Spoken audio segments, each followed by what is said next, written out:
see you all again. Um, some new faces. Let me do a quick one before we kick this started officially. There's a car, a Honda GS 983 2012. I think Jesus is standing by your car and wants to talk to you right now. Please rush and go see Jesus. All right. On that note, can we officially kick started? Do we have your permission to kick started? All right. So let's do this. To observe all protocol and to make sure we don't offend anyone in a world that is increasingly becoming tense and we need to be politically correct.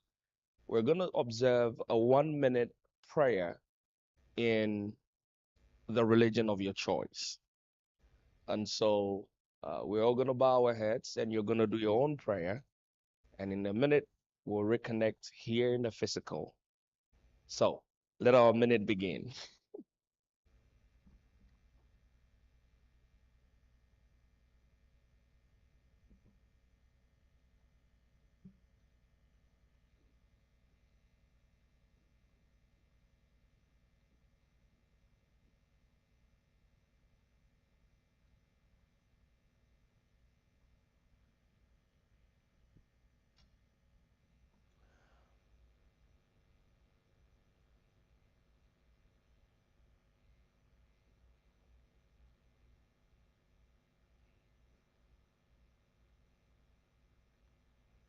All right. Thank you very much. Good morning once again. My name is Kwame Opoku. I'm here with, Tanisha Tago. and we will be disturbing you all throughout the day, making, uh, endeavoring to make your life great, but stressing you along the way. So strap up. Let me observe protocol by acknowledging a few important people, which includes everybody in this room. I will start with the Ministry of Education. Can we give them a round of applause? Also for the Ghana Education Service, can we please celebrate them as well? All parents and caregivers, you are very special. Can we celebrate those ones very specially? UNICEF is here. Can we celebrate UNICEF? We have UNESCO as well. Can we put our hands together for UNESCO? World Vision. Can we do it for Ariane? I'll bring my child to your school wherever Ariane is. The multi-kids, can we celebrate them? Two of my favorite groups of people, all heads of schools and head teachers. Can we please put our hands together?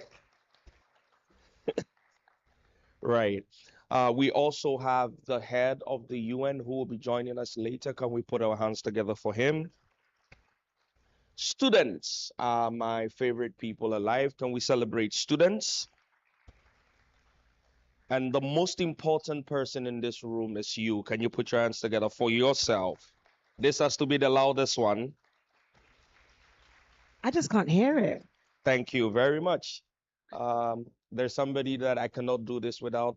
Unfortunately, when we have the microphone, we have the privilege of, doing as we please. Of course, I need to report to someone, but it means that I can take certain liberties. This is a man I've known for close to a decade, probably one of the most versatile human beings I know. He's cut across entertainment, tourism, education, and really standing for what our continent is. And it's important that we recognize these kinds of works and people. So, ladies and gentlemen, a special one for somebody I know. So, this is me just breaking protocol for protocol's sake. Ochiame Kwame, can we please? Thank you. Now, I'm going to need those claps to be a lot louder, everyone. So this one is for yourselves. So let's clap for yourselves, guys. Yes. It is Monday morning, and you are all here, pre-9, ready, okay? So before we get into everything, I just want to give a little bit of an introduction to, I guess, the theme and the context of the event. And then we're going to open the floor to our first performance, just to get us started with a bit of music. So for those of you who may not yet be fully aware of what dyslexia is, that's because it's a multitude of things, okay? Some people refer to dyslexia as a learning disability. Some would say it's learning challenge. Some people say it kind of describes the needs of people who think and learn differently. I, as a dyslexic person, say it's a learning difference, but I also say it's actually my superpower, right? The key here is that it's related to a negative relationship with words. It's about memory recall. It can go from reading to writing, but it does not at any point in time say that the person has the inability to learn, to retain, and to share, right? It's about the difference in which and how, I guess, in the ways that they do that. So today's event is really, really beautiful because what the amazing Rosalind, did we clap for Rosalind? Oh my God. Hold on, hold on. Dyslexia at work. All right. Please, Rosalind, please do stand up for a moment just so everyone can see you. Come on, guys. Thank you. This is our superwoman. This is our superwoman. I would like to take a moment to tell a tiny bit of a story about Rosalind to help you understand just how important it is that we are here together today and that we find little ways to support people with dyslexia. Please, sir, tell me if I'm speaking too fast. It is my main crime. Okay. So I recently learned so many things about Rosalind, such as Rosalind has been dyslexic her whole life, but only found out she was dyslexic 7 years ago. Can you imagine not knowing what exactly is wrong and finding out so late in life? And yet here she is with us today. And here she is for us today. Rosalind, unfortunately, although I think it's fortunate because, secondary school is really not all it's bragged up to be. But Rosalind, unfortunately, was not able to go to secondary school. Rosalind is also a kinesthetic learner. Do you know what a kinesthetic learner is? People that learn by touching and doing things, right? And so Rosalind took herself into the culinary space. And I'm still yet to taste that food, madam. But by the way, Rosalind took herself into the culinary space, found herself working for huge clients, hotels. I mean, the hotel one, I just found out the other day, but the hotels all over the world, being an ambassador. And then eventually one day said, I will actually go to university. So in her 20s, am I right in your 20s? She's so young, you wouldn't even tell she's past 20 stuff. In her 20s, Rosalind took herself to university. And not only did she start and complete, and we know it's hard to complete university, but she went back and achieved her master's also. Right, Rosalind? Can we clap?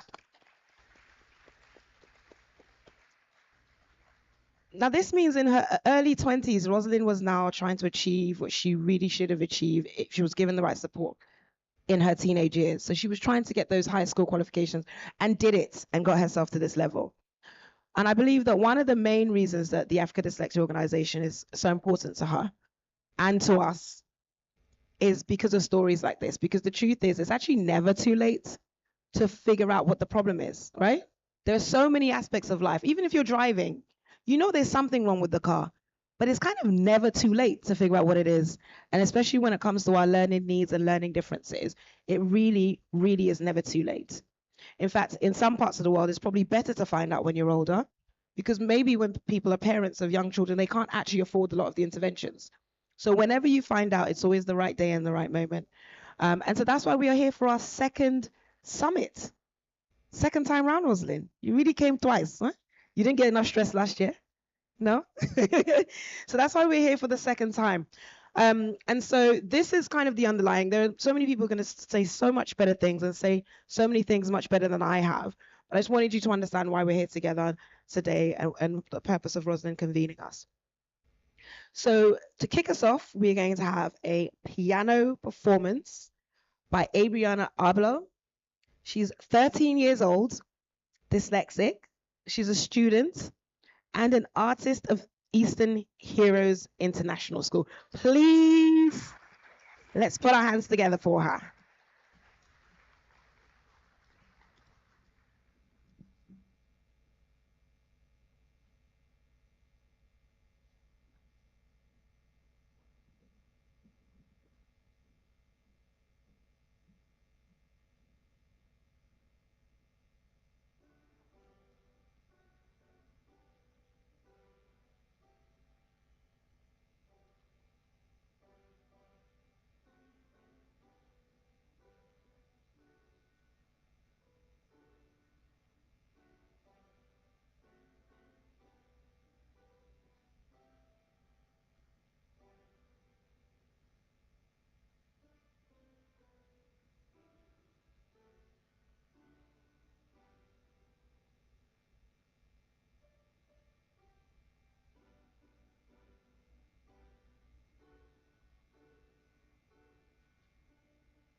All right, can we do it better? Can we do it better? Come on. All right. Thank you very much. It's one of the things I wish I could do, but I'm too old for it now. All right, let's get to work. But before I go on, again, I will be breaking protocol for protocol's sake every now and then. I'm sure by the time we hit the afternoon, you'll get used to it. There's somebody I need to recognize and celebrate because it's part of our culture. We are very, very particular about celebrating those who need to be celebrated. And so I want to recognize the presence of an astute radio broadcaster and a chief of Akwamu Adumasa, who has left everything he could be doing and is here with us this morning. Ladies and gentlemen, Nana Ansa Kwao the fourth. Thank you so much, Nana. Thank you for being here with us. I'm going to bring on stage our chairperson, who is going to give us a word and make sure she's giving us the go ahead. And I'm excited about the number of women in the room. Can we celebrate the women in the room? Oftentimes, my day job is I travel the world and I speak. And oftentimes, when you're in a room for knowledge conversations, especially in the areas of tech, which is where I do a lot of my work, women are not in the room. So this is really, really beautiful and encouraging. Can we celebrate our women one more time? We will have on stage our chairperson for the day, Yawa Hansen Kwao. Can we put our hands together?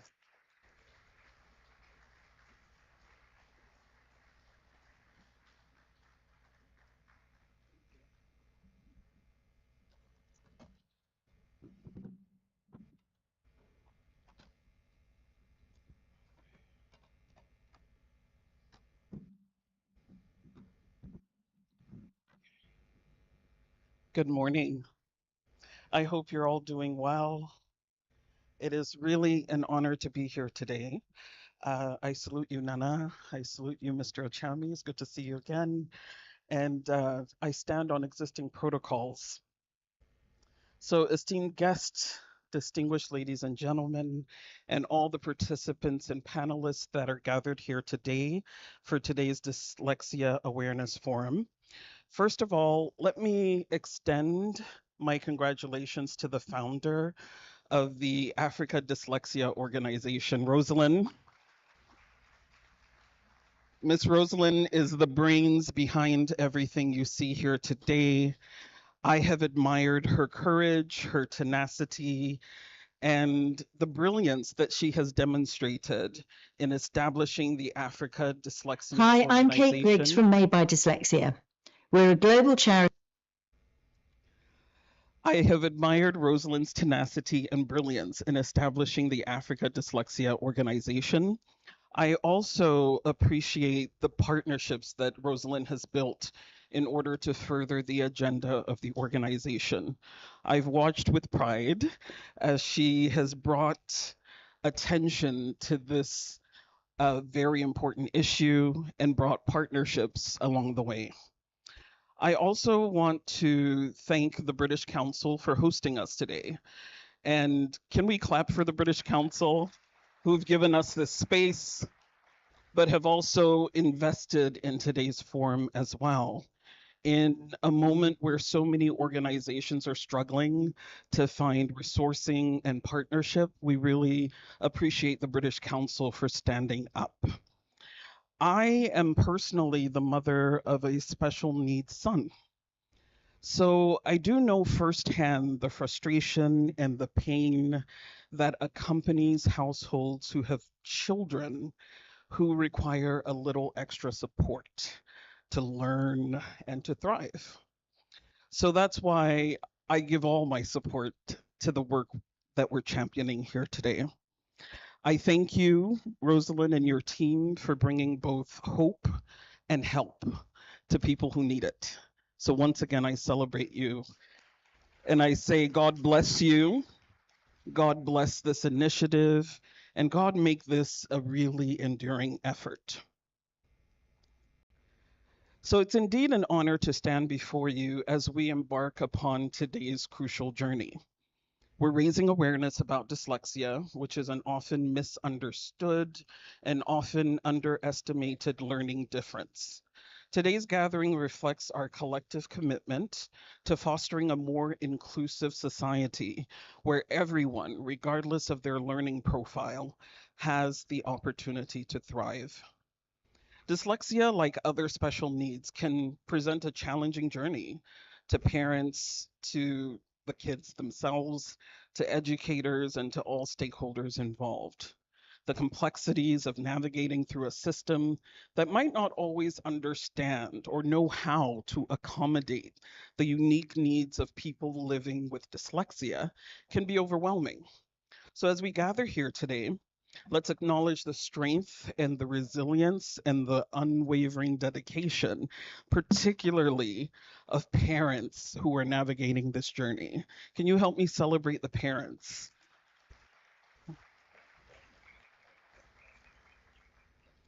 Although there are many hurdles along the way, parents exhibit such bravery in advocating for and making sure dyslexic kids get what they need.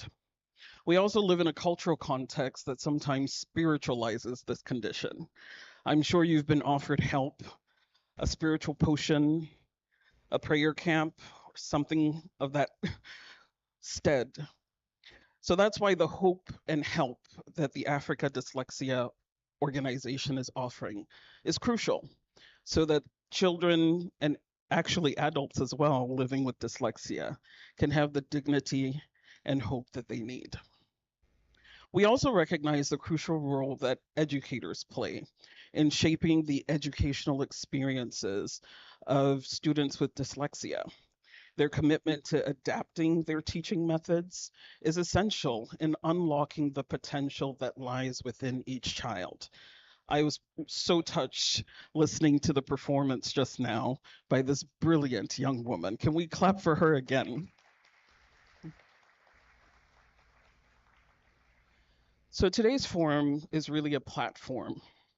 It's a platform for sharing insights, a platform for sharing experiences and expertise so that collectively we can enhance our understanding of dyslexia. Through today's open dialogue and collaboration, hopefully, we can together break down the barriers and pave the way for a more inclusive educational landscape. So, as we embark on today's journey together, please keep in mind the transformative power of knowledge, empathy, and advocacy.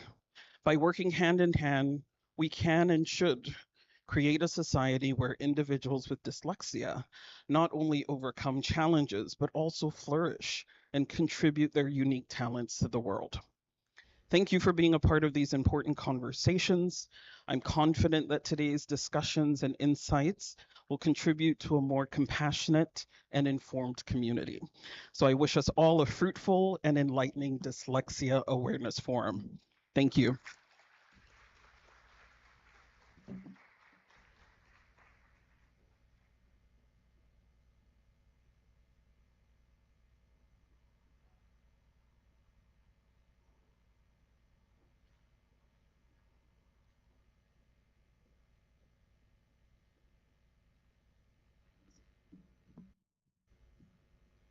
So, thank you, thank you, thank you.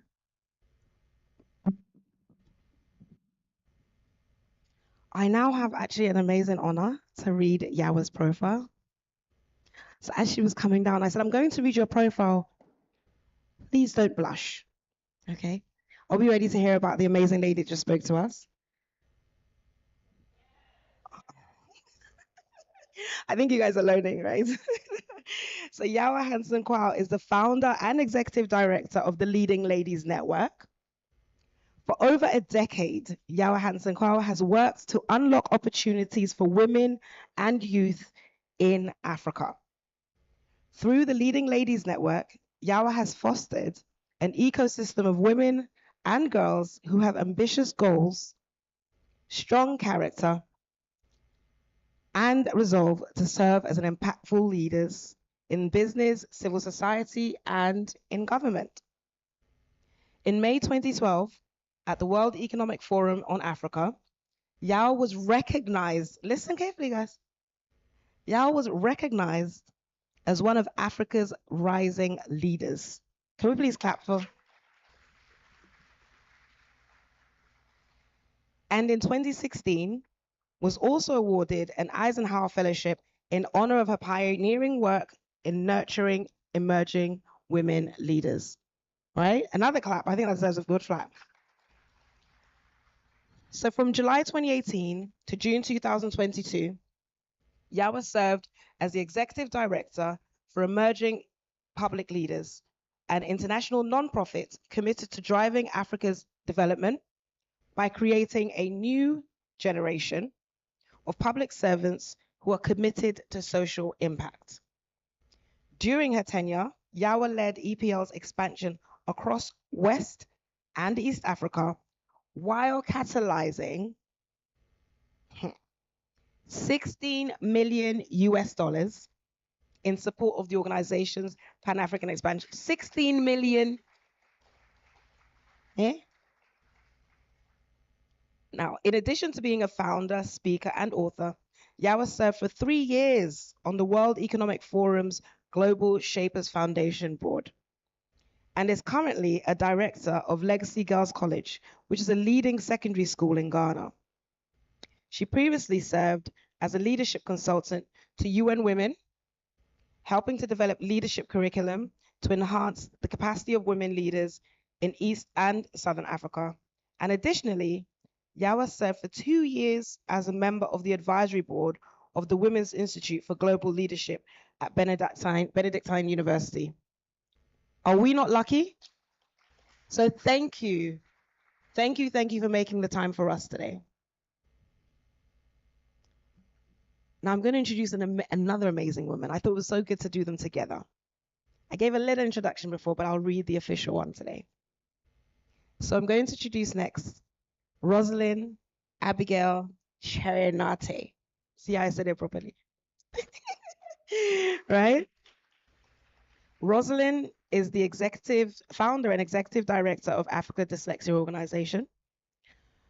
Rosalind is an unwavering advocate for dyslexic individuals and the executive director for Africa Dyslexia Organization, which is a non-profit organization dedicated to raising awareness, advocacy, providing essential educational tools to teachers and parents, and offering support for individuals who are grappling with dyslexia and related learning disabilities.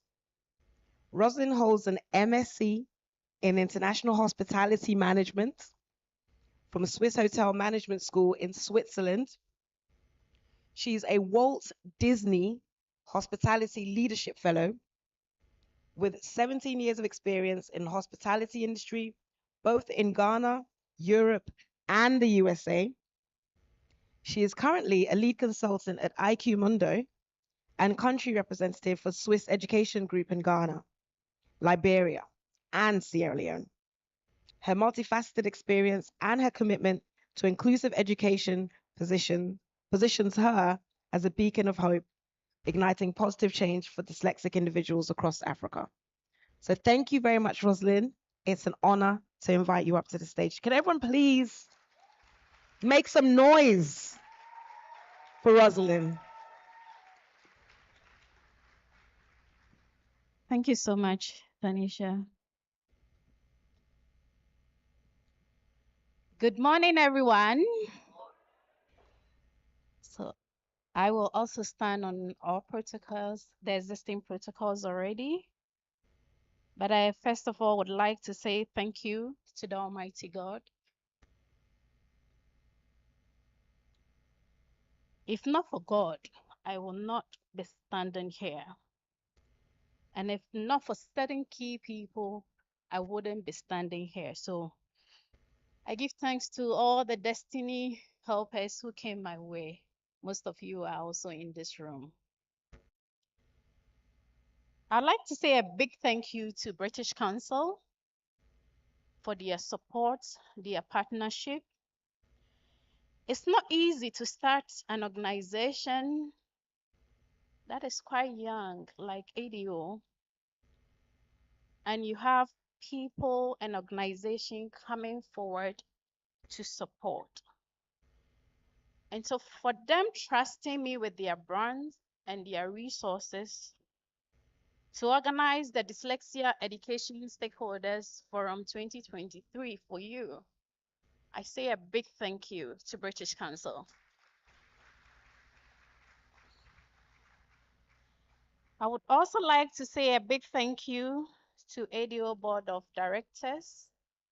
We just started working with them and I'm already in a PhD program with them. A lot of learning, but it's going to show the transformative journey that we are going to embark on from next year. And most of them are here. Dr. Fatma is here. Tanisha is here. And Daniel will be joining us very soon. I also like to say thank you to some of our partners that we've been working with and someone especially holding my hands since the very beginning. She and I connected. I'm always stepping on her toe and she's always forgiving me because she called me her daughter. Mother Joy Thomas, Dyslexia Ghana founder. Thank you. Thank you to Mission Pediatrics, Dr. Mabel, for all your support always. Thank you so much. I also want to say a big thank you to our esteemed speakers. His Highness Nana Ansa is here. We have Ochiame Kwame, Reverend John, Dr. Kisi, Amma, Natalie, Dr. Fatma, Sarah, Alex, all of you. I say a very big thank you. A big thank you to our parents who are helping our champions. Thank you for being in our presence. And thank you to the Ministry of Education, Ghana Education Service, the UNESCO, UNICEF, World Vision representatives that are here. Today, we embark on a journey of collaboration, innovation, advocacy, a journey that goes beyond the borders and boundaries of this country. And what ADO was set up to be was to touch each and everywhere on the continent of Africa. And you might think I'm joking, but I'm not somebody who jokes around. It's going to happen. Just see the process as we're going, and it's definitely going to happen. In this room, and we are also virtually connected on YouTube to people watching us there, we have you in mind. We have remarkably assembled decision makers, educators, policy makers, parents, students, advocates. We are all united here with a common goal to address the challenges that is faced by individuals with dyslexia. It's been a high time where conversations of inclusion has had, where we don't include students with dyslexia and related learning challenge, but they are in their midst. The statistics say 1 in 5 is likely to be dyslexic. So why is it that we are silent on it? Today, I want to call your attention to know that they exist. They are the students that you identify them as muted in the class. They are scared to read in public. They make mistakes. They see one word on page 1, the next page they forget. And we call them names in our Accra language like Wabon, you are blockheaded. But these students are not. You saw Abrina playing the piano here, the 13-year-old girl. How many of you can play the piano? You said you are first-class students. Our champions are very talented. They come with strength. They have creative mindsets, innovative mindsets. You have the likes of Ochiame Kwame, Nana Cole Ansa, Reverend Johnny, Amma, who are going to share their story on all these people are dyslexics that if not by the sheer grace, they could have been on the streets. So if you don't take anything away from here today, the theme is rethinking inclusivity in education, addressing the needs of dyslexic students. I hope you go out there and be an ambassador of change. Take this word and spread it out there. In the moments that you do not know what to do for any child struggling in your classroom, show love. Love. That is all that we need. The words like you are lazy, you are dumb, you are stupid, you can never amount to anything kills our dreams. So ask yourself, do you want to be somebody who kills dreams, or do you want to be someone who ignites dreams? Ask yourself and choose your path. With our policymakers, we hope that from this conversation, you take something back to the Ministry of Education and the Ghana Education Service, UNICEF, as you were here, to really look into things so that when we are addressing inclusion, it is not just about physical challenges, but it is also about the hidden challenges that our students have. I am not saying that every child in the classroom who is not talking or muted is dyslexic. That is not what I'm saying. But I'm saying that the approach of teaching students with dyslexia, like the multi-sensory approach, can be applied to all learners. So why are we not doing the best thing? The world is going far, and it is time for Ghana to wake up. I can tell you the people just at the streets right now, some of them are talented. We can have the Bill Gates out of them. We can have the Ochame Kwame out of them. You can have the Rosalind out of them. By then, they are on the streets because sometimes we say that they are not good and then they just go and stay out of the street or they go and be in prison. So please, let's remember to ignite hope, ignite dreams. My story have been shared already, so I'm not going to go into my story. But in conclusion, let this Dyslexia Education Stakeholders Forum be a beacon of hope, inspiration, change. Together, we can create waves that will reach every corner of our educational landscape, fostering an environment where no learner is left behind. For you to know more about the Africa Dyslexia Organization and how we can support your school through training and helping you to set up your inclusive education units, our team are outside there and you can reach out to them. Put your name down. Put your name also down for next forum for next year. We already have a date we will mention to you at the end. But remember, every child is a star and every child can learn. Thank you.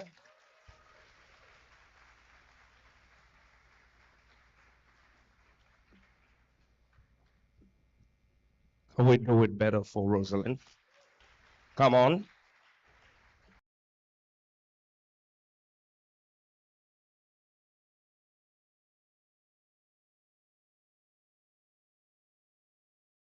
Superpower of learning. Rosa at the time always needed somebody to put the ideas together. I'm that bored. So, so, so she wakes up at 2 a.m. She has the idea. She calls my phone. I don't sleep at night. She says, Kwame, I have an idea. I said, you again? She said, we need to do something about this thing. By the way, she had then started educating me on what dyslexia was. I had no freaking idea. And so she was telling me, it's this and it's that, and this person is like that, and that person is. I'm like, wait, looks like all the superheroes are dyslexic. Maybe I should join you guys. So she starts it. She's driven by it. She has never been motivated by money when it comes to this. And that's the reason why I give myself wholeheartedly to support in any way I can. And congratulations. It's so beautiful to finally see it. So thank you for being here. And like she said, I think 2 summits from now, this room will be too small for us. If you agree, can I get a yeah, yeah? Fantastic. Can we have the representative from the British Council to give us their opening remarks? Okay, can we put it up together for her?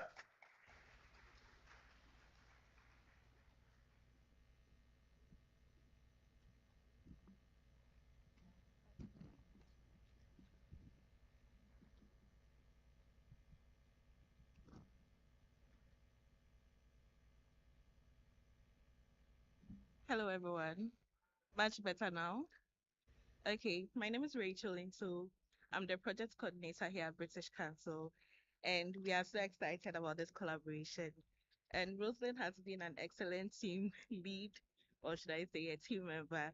So, after much preparation, we are happy to be here, and we hope that the expected results will be achieved. So, um, the chair, distinguished guests, educators, parents, students, and advocates. British Council warmly welcomes you to this landmark gathering, where we collectively embark on the crucial journey of rethinking inclusive education, specifically focusing on the needs of neurodivergent students. While physical disabilities have often received the most attention within inclusive education initiatives, the need to broader awareness and action remains crucial. Recognizing this gap, British Council and Africa Dyslexia Organization has joined forces to pioneer a much needed initiative aimed at amplifying the voices and needs of all individuals seeking access to equitable learning opportunities regardless of their abilities. This partnership seeks to illuminate the importance of holistic approach to inclusive education, one that extends beyond physical barriers and embraces the diverse spectrum of neurodiversity and learning styles. By working together, the British Council and Africa Dyslexia Organization hopes to pave the way for a more inclusive and accessible educational landscape. Dyslexia, a neurobiological condition affecting reading, writing, and language processing, impacts millions worldwide. While it presents a challenge in the traditional learning environment, it also manifests in a unique it also manifests its unique strengths and talents like creativity, problem solving, and out of the box thinking. And Rosalind is a perfect example. Yet, too often, the educational system does not adequately recognize the diverse needs of dyslexic learners. Students travel Students struggle to navigate classrooms designed for standardized approach, leading to frustration, discouragement, and unfulfilled potential. This forum marks a turning point. We are here to redefine what inclusivity means, embracing a paradigm shift that moves beyond fixing students and instead creates a supportive and enabling learning environment that celebrates individual differences and caters to the unique learning styles of all students. In the coming hours, we will delve into the concepts of universal design for learning, exploring practical strategies and innovative approaches that can unlock the full potential of dyslexic students. We will hear from passionate educators, parents, and successful individuals with dyslexia, gaining valuable insights and knowledge to implement in our own communities. The journey requires a collective action. It's not just about educators adapting their classrooms, no. It's about parents advocating for children, policymakers shaping inclusive educational policies, and the broader community embracing and celebrating neurodiversity. We must work together as a unified force to dismantle systemic barriers and ensure that every neurodivergent student has the opportunity to flourish. This forum is not merely a gathering of minds. No, it's a spark that ignites a movement where inclusivity is not a privilege, but a fundamental right. Sorry, where every child, regardless of learning differences, feels valued, supported, and empowered to reach their full potential. Let's leave this auditorium with more knowledge. Let us leave with a Let's leave this auditorium with more than knowledge, sorry, Let us live with a renewed sense of purpose, an unwavering commitment to action, and a passion to create a world where every dyslexic student can grow and shine. I trust we are ready to embark on this transformative journey. And as we make as we make inclusivity a reality for every student starting today. Thank you. Thank you. Thank you. Thank you. Thank you. Right. We're moving quite on now. Now we're getting to a really amazing opportunity to be supported by the Ministry of Education. And so up next, I would like to introduce a lady called Sheila Na Bwama. She's the Technical Director on General Education, and she'll be offering us the keynote address on behalf of the Deputy Minister of Education. Thank you so much, ma'am.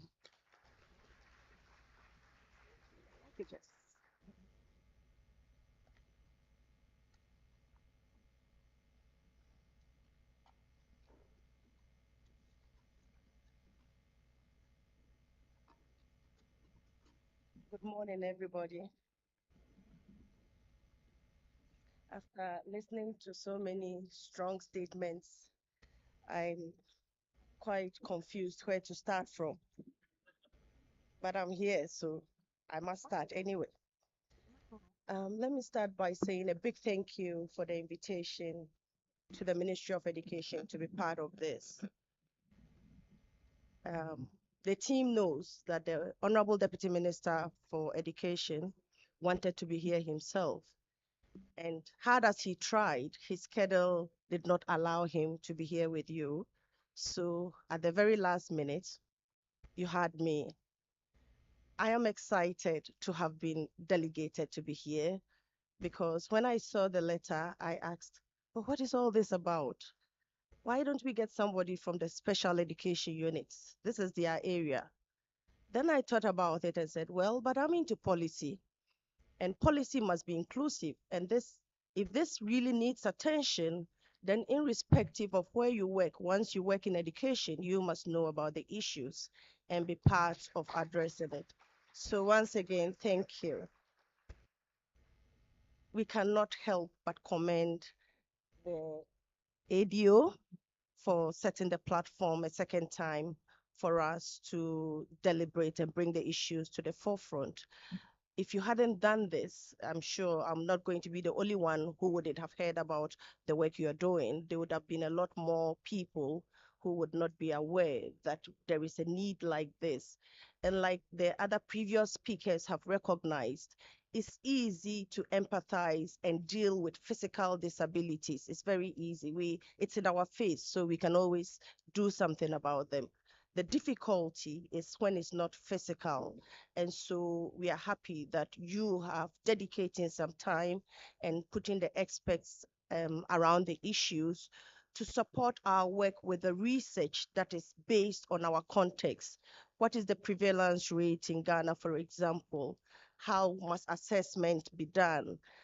It's easier for middle and upper income homes to ensure that irrespective of the disability their child has, they get access to inclusive education. The difficulty is with the rural and lower income groups. And if you look at the profile of our population, they are in the majority. So you have taken on a very big challenge and we are going to be supportive. I would just want to add that don't start without the mandated institutions. Don't start without the relevant government bodies. They are the people who can mainstream this and carry this and give it the desired impact. I don't know how many people from the special education units are here, but if they are not, I would encourage strongly that you bring them on board, even as you define the scope of research, even as you define the contextual issues related to Ghana, even as you define a lot of the ways of identifying children who need this support, that you bring the mandated institutions on board because they carry with them a lot of power and a lot of reach. I would also want to say that we have seen very strong positive initiatives like this that we have supported in the past. Unfortunately, along the line, they disappear on us. You know that quality education is built on strong partnerships. And we at the Ministry of Education would not have all the capacity in terms of technical expertise and in terms of financial resources in particular. And so when specialized groupings like yours offer to come into a space, we expect that you would complete the assignment, because when you leave it in the middle, having created a lot of excitement and appetite to be part of the solution, then you find people wrongly labeling everything and anything as being. So I don't have the capacity yet. So I'm not going to be able to speak to the details, but I am hoping that by the time this project is over, policymakers like me and many others will be empowered to be able to speak to it authoritatively. Thank you very much once again for inviting the Ministry of Education. Thank you.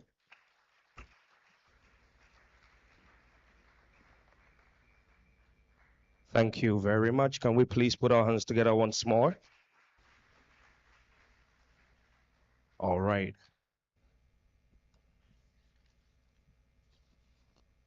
Fantastic. Looks like there are more cars that you have. Can we please put our hands together for these two amazing gentlemen who are doing and helping us with the sign language? Thank you very much. Um, Let me talk to the owners of these cars. If your car is a Kia, a red Kia, GR883017, Jesus is standing by your car and you need to go right now. Uh, the number is GR883017. Is a red Kia. The next one is GC487621. I believe it's a Daewoo Matix or Matix. GC4876 2021. Please rush there. Angel Gabriel will take your car and throw it out. And then there's GN351009. GN351009. It's also a Kia. We need to have a meeting with all Kia owners at the back. The final one, again, is a GR883017. Guess what? All the Kia people, meet me at the back. All right, let's get to work. We're going to have our first panel, which is what we're all here for. If you're ready, give me a yeah. Fantastic. I believe there are educators, students, so our energy should reflect that. There are heads of institutions, head teachers. This is what we all do. So we know that communication is two-way. As I bring energy, you meet me with that energy, and we can do this work amazingly. If we agree, can I get another yeah? Fantastic. We're going to have our first panel on the creative mind of dyslexics. The creative mind of dyslexic. For this panel, I will sit right here with my iPad ready to write everything. There are going to be 4 people on the panel. Let me quickly introduce them to you, and then I'll hand over to the moderator of the panel, and then we're going to go straight into the conversation. So don't forget, the panel is moderated by Ethel Obin. I don't want to get this name wrong, but I'm Ghanaian, so let me try. Is it Trevor? Did I get it right? All right. So Ethel, let me introduce you quickly so that everybody knows who they are dealing with. Mrs. Ethel Obing is a registered clinical psychologist and consultant with specialized training working with children and adolescents. She has a breadth of experience working extensively with adults, couples, and families from a multicultural setting. In the Ghana and UK trained, Ghana and UK trained, Ethel is an expert in patient assessment, intervention, counseling, and behavior modification. She's passionate about the well-being of children and adolescents, closely working with families, schools, and the community to achieve success. Ethel runs an NGO called the Fafanto Psych Consult or the Fafanto, I hope I got it right, with the aim of promoting mental health, reducing stigma around mental illness, and providing trustworthy mental health support. She also works as a counselor at Lancaster University, Ghana, and consults for several healthcare facilities. Ethel is a researcher interested in suicide among the youth and gatekeepership, sexual abuse, and spirituality and religion, and its impact on mental health. Ethel is also a radio show host at Star FM 103.5 on Family Central. Ladies and gentlemen, can we put ours together as I bring Ethel on stage. She would be our moderator. Put your hands together for her. There are four amazing creatives and thinkers on this panel. The first is Reverend John Ni Okwe. Reverend John is a visionary social entrepreneur, Baptist minister, founder and president of Taft College, a business school for creative people. I'm coming to you. With a threefold mission. Number one is to alleviate poverty. Number two is providing quality education for creative individuals to become world-class freelancers. And number three is fostering the empowerment of women in the creative arts industry. His journey as a dyslexic individual drives his advocacy for a practical shift in education, focusing on hands-on learning.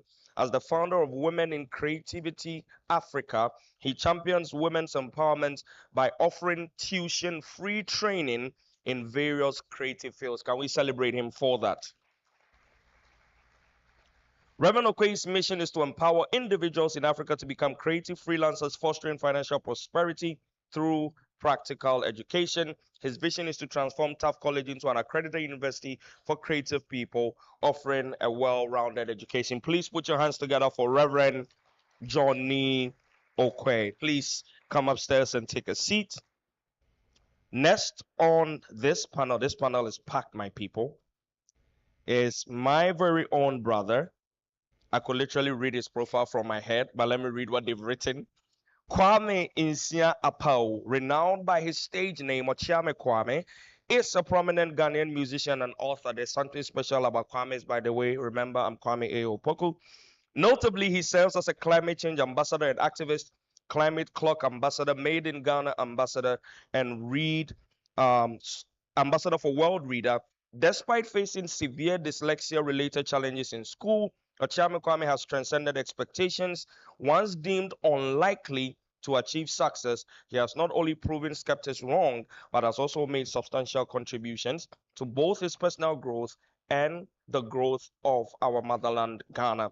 Today, Ochame Kwame stands as a testament to resilience and achievement, having overcome educational obstacles. His multifaceted roles, from his impactful music career to his advocacy for climate change and literacy, showcases his dedication to making a positive impact in various spheres. Ochame Kwame's journey from adversity to accomplishment serves as an inspiration, emphasizing the transformative power of determination and perseverance. Ladies and gentlemen, once rapper of the year, one of the greatest to ever do it. Can we welcome Ochame Kwame? Can we do it better for him, please? I'm going to bring you Sarah Emefa King, who is a final year psychology student at Webster University, deeply passionate about art therapy and inclusive education. Her journey began in high school when she initiated a project that took her across Ghana, offering transformative art workshops for children. This experience ignited her a passion, laid the foundation for co-founding the MFA Art Workshop, an organization dedicated to engaging children through the power of art. In this workshop, Sarah, who is dyslexic, uses visualization, creativity, and affirmations to nurture the artistic minds of young learners. As an upcoming committed abstract artist, she has hosted 4 successful exhibitions showcasing her unique talents and creative expressions to the world. Sarah's personal journey, marked by her own experience with dyslexia, has given her a deep understanding of the challenges the neurodiverse individuals face. Her multicultural background, blending Ghanaian and Brazilian heritage, enriches her perspective and informs her work. Ladies and gentlemen, Sarah Emefa King. Can we put our hands together for her as she comes? And finally, I will bring you Nana Ansa Kwao the fourth. Nana stands as a remarkable figure and development leader, leaving an indelible mark on both the community and the wider world, overcoming the challenges of dyslexia. You do realize everybody on this panel is dyslexic. This is going to be amazing, guys. Defying early labels of being uneducable, His journey serves as an inspiring narrative, and Nana actively utilizes his story to raise awareness about dyslexia. Beyond his impactful career in broadcasting, Nana Ansah is a change maker, spearheading development initiatives that have brought about significant positive changes in Akwamu Adumasa. His visionary leadership has made him a driving force in the community's progress through his multifaceted contributions as a development leader and a dyslexia awareness advocate. Nana continues to inspire, motivate, and shape positive transformations in Ghana and beyond. Ladies and gentlemen, Nana Ansah Kwao.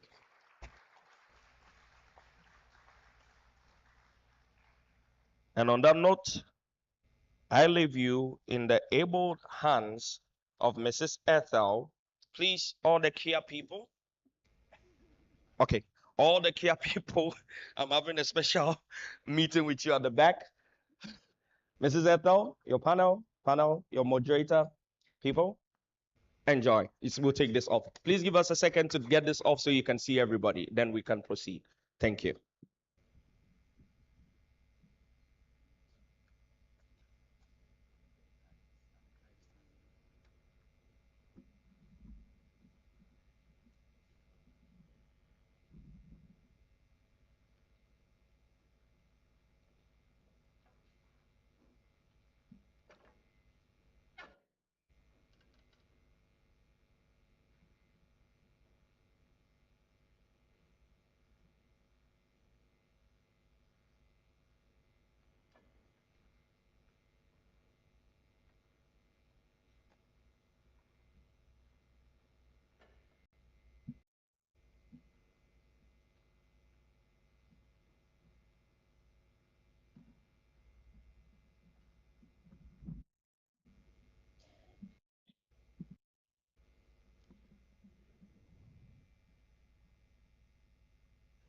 All right. Good morning.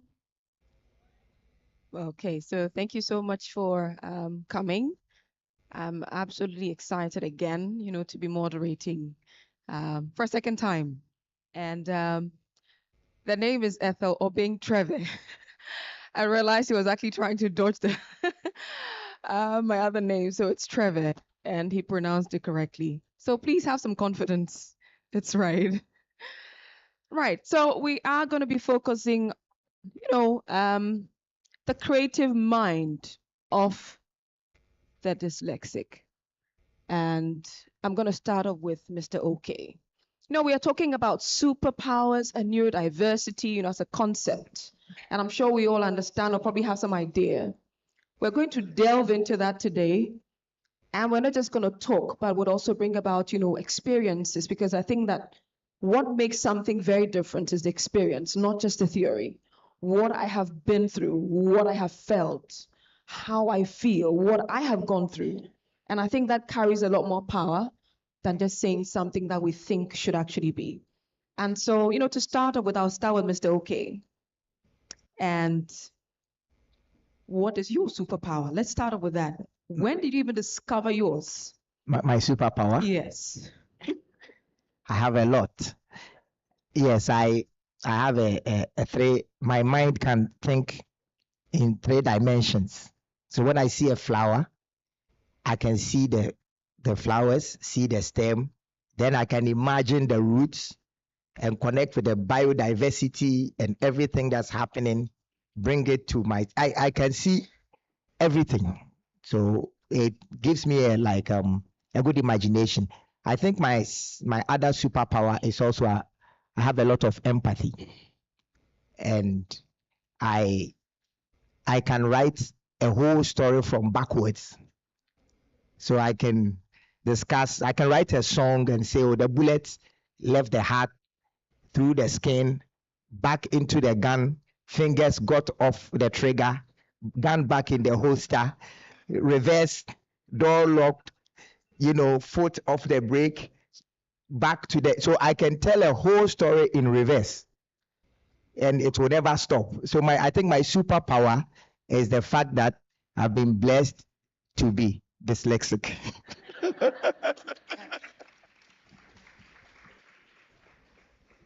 And I think that is what the language should be, rather than looking at it as something, that is wrong or something that shouldn't be. And, just going back to the neurodiversity part and that concept that we should be seeing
females, dyslexia, advocating for children, violence against women, violence against children. All that is because I felt violated as a child, and now that I have a voice, I'm fighting back. Yes. All right. So, hi, Sarah.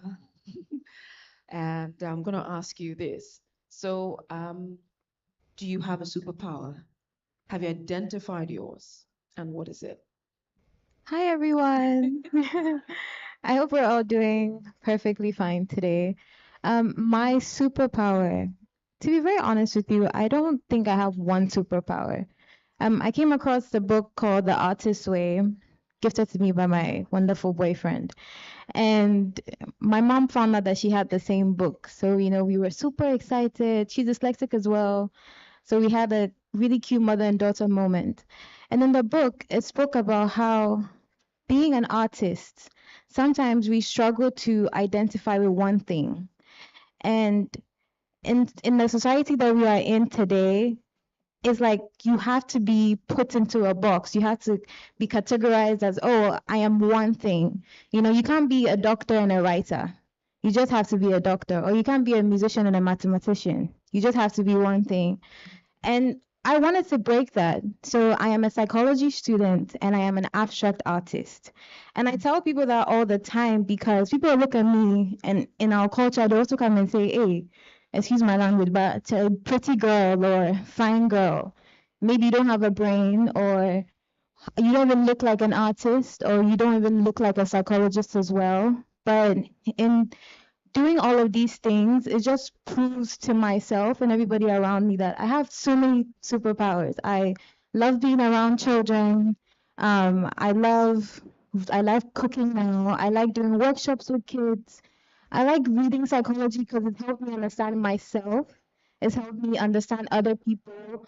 It's helped me heal my inner child and tell myself that I belong when I felt so lonely growing up because in your classroom, just because you're the quiet one does not mean you're the dumb one. Or just because you do not want to read out loud does not mean you don't have a brain. So going through all of these things just made me realize that I don't need to identify with one thing. I am many things. And also being dyslexic and knowing that my mom is dyslexic, my dad is dyslexic, my eldest brother is dyslexic as well, and when I look to me and my friend groups, I'm able to identify how special I am within my friends. I'm that friend that when I see that someone is going through something tough, instead of me being ignorant toward the situation, you can come to the person's level and understand. So that's what makes us special. I think the most important thing that we need in society and we're lacking is love, as Rosalind said. And love is not a weakness. You know, love is the strongest ability that you can have. And so being able to love on someone and say, I understand you, I feel you, is the like the perfect way to say you belong.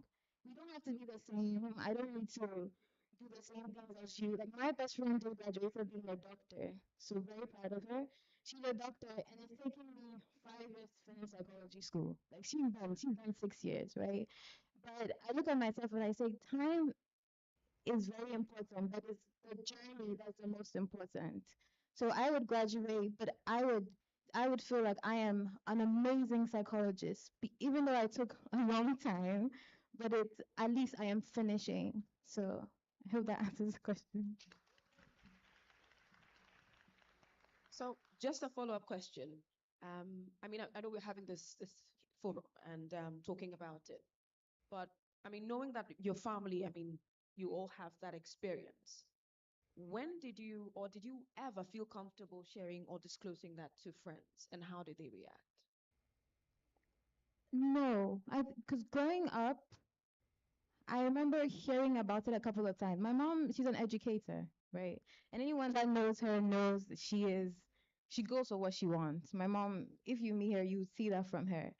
And I remember in high school, actually, this morning, she told me a story of how when we were in kindergarten, she tried to explain to my teachers that, oh, my daughter is dyslexic. And they said to her, this was like, what, almost 15 years ago, that, oh, is that a disease? You know, can it be transferred to like the student that's sitting next to her? And when she was telling me this morning, I was like, Madam, I'm already nervous. So you saying this is adding to my nerves. But it just made me also remember another story where I was in high school and we got to a psychologist for the first time. So I had to go through the test, because for me, I've always said I'm a very intelligent girl. But why am I struggling to just produce it on paper? I did theater, I did everything that had to do with physical, like sports or physical activities. I could create wonderful stories in my mind, but putting it on paper, I couldn't do it. But now I can, thanks to AI and everything like that. So it was only when I went to university that I became extremely confident in saying, "Oh, hey, I'm dyslexic." And so I remember I'll be in class and I would ask so many questions. I'll go to class, I'll sit in front. And all the teachers became my friends because it was, hey, I'm a Friday. She will ask you the questions like, yes, time is going, but I'll be like, oh, but sir. And I would always say, I am dyslexic. Before I read in class, I'll say, okay, guys, I'm dyslexic. So if you can see me struggling with this word, just say it for me. And it just started happening like that. So I'll be reading in class, and all my friends will say, I'll be struggling with maybe like a really complex word. And then they'll say, oh, Sarah, it is this how you say it. So it's examination. And then I continue reading. So I think it takes time.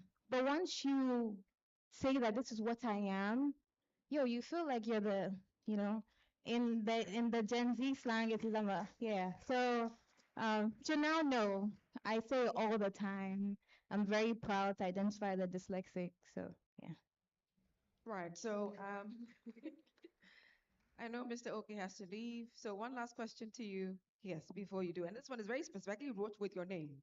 I want to find out, how do you think dyslexia may influence the creative process of individuals in Ghana? I think that our mind, let me speak for myself, my inability to see the little details is compensated for by my vision to see the big picture. And once you are creating a piece of art, you need to have that vision to see the end product before you even put, the paint on the canvas, or before you even write the first verse. So my dyslexia has actually helped me to see the big picture. And so, and then because I know I'm dyslexic, I have tried my best to educate myself to be able to see the fine details. So because of that weakness, the combination of that weakness and that strength, it has made me a much better artist, because I was fortunate enough to be told what my weakness is. And I think that for art or creativity, the most important thing is observation. And then beyond observation is also honesty, to be able to observe that, okay, this is me, these are my strengths, these are my weaknesses, and how do I highlight the weakness, and trumpet out my strength. I think that the ability to be dyslexic gave me the opportunity to see bigger. And that for me has been one of the key reasons why I have become successful, if I can say so myself. But beyond that is also, it's also taking my creativity from the realms of theory or literature and giving me the opportunity to roll up my sleeves and jump into the gutters and do the real work. Because I'm not interested in reading the stuff, I'm not too interested in writing it. Beyond writing the plan down or reading the theory, what can we do feely to bring the thing to life? So I think that is what has actually created this Ochiame Kwame that gets the opportunity to speak to you this morning. Thank you.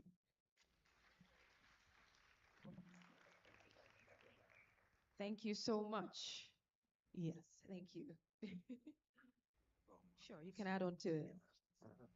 I wanted to just say something really quickly. Last year, I came with my mom, and I was listening to all the discussions that were happening, and I was getting like triggered, by some things that were being said. And I kept saying, "Mommy, they shouldn't say this and they shouldn't say that." And I told her that next year I'm going to be up there as a panelist as well, having a conversation about dyslexia and sharing certain like viewpoints that I have, and even words that we have to be mindful of using when talking about dyslexia. So I just want to say manifestation is real. So whatever you think about, just keep pushing, pray about it, and to come to pass. All right, thank you very much. So because of what you said, I'm actually going to ask Nana. So when it comes to Ghana, that is our context, what do you think will be the best way? How can we challenge the stereotype that surrounds neurodiversity and dyslexia? Let's even talk about stereotyping for a bit. As in, you are a big person. You are and very influential, as an individual. How do you think we can change the mindset of people? How do we get to change how we think as a people? And I'm saying that because, as always, the culture, I believe, plays a huge role when it comes to how we go about or do things. What can we do? Thank you very much. And I think that's exactly what we are doing. And if we continue to do this, I think one day at a time it will change. If we are able to come in front of the cameras and in front of people and say that, yes, I suffer from dyslexia or I have dyslexia and I went through this, then maybe a parent out there or even somebody suffering from the same situation would also realize, oh, okay, this is how it is. I know today we sit here and talk about it as though it's just another conversation. But in my days, to picture, it would be like, let's say a Muslim boy, in a Muslim family just waking up and said, oh, I just want to have pork for breakfast. That's how terrible it is. You could be 12 years old, 15 years old, and still can't write your name or get your name wrong. It was a taboo subject. I did 10 schools to do O-level. I'm my father's firstborn. My father was the research manager for Bank of Ghana. My mom, I was such a disappointment to him. I did all the schools, Martin de Porres, Jack and Jill, Northridge, Lyceum, back to Martin de Porres and Price, Accra Academy, Kweti. Everything. we just couldn't make the grades, and still nobody could tell that this was so. I mean, no wonder many of us just just go wayward and find their recognition anywhere else because the mainstream is just not cutting it. So today you said that, oh, I have this. And it wasn't like that.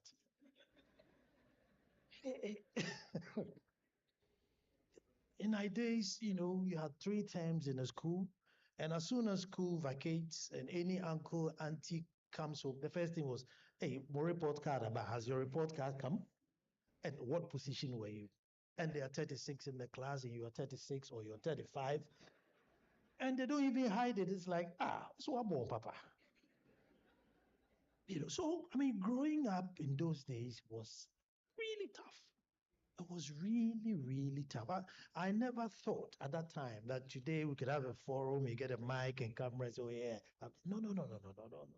So thanks that there's, ADOs coming up with something like this so that we all come and talk about it. And I think it will really help because a couple of times that I've done it on my show,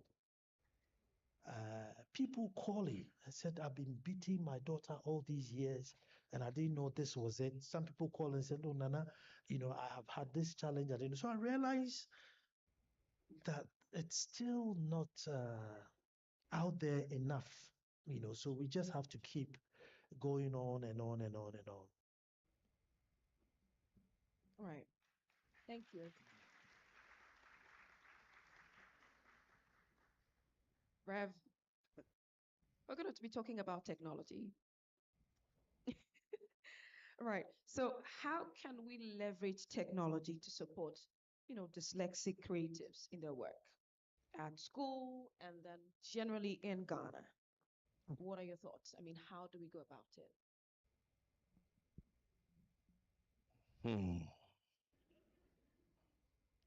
I guess technology is the Antichrist, right?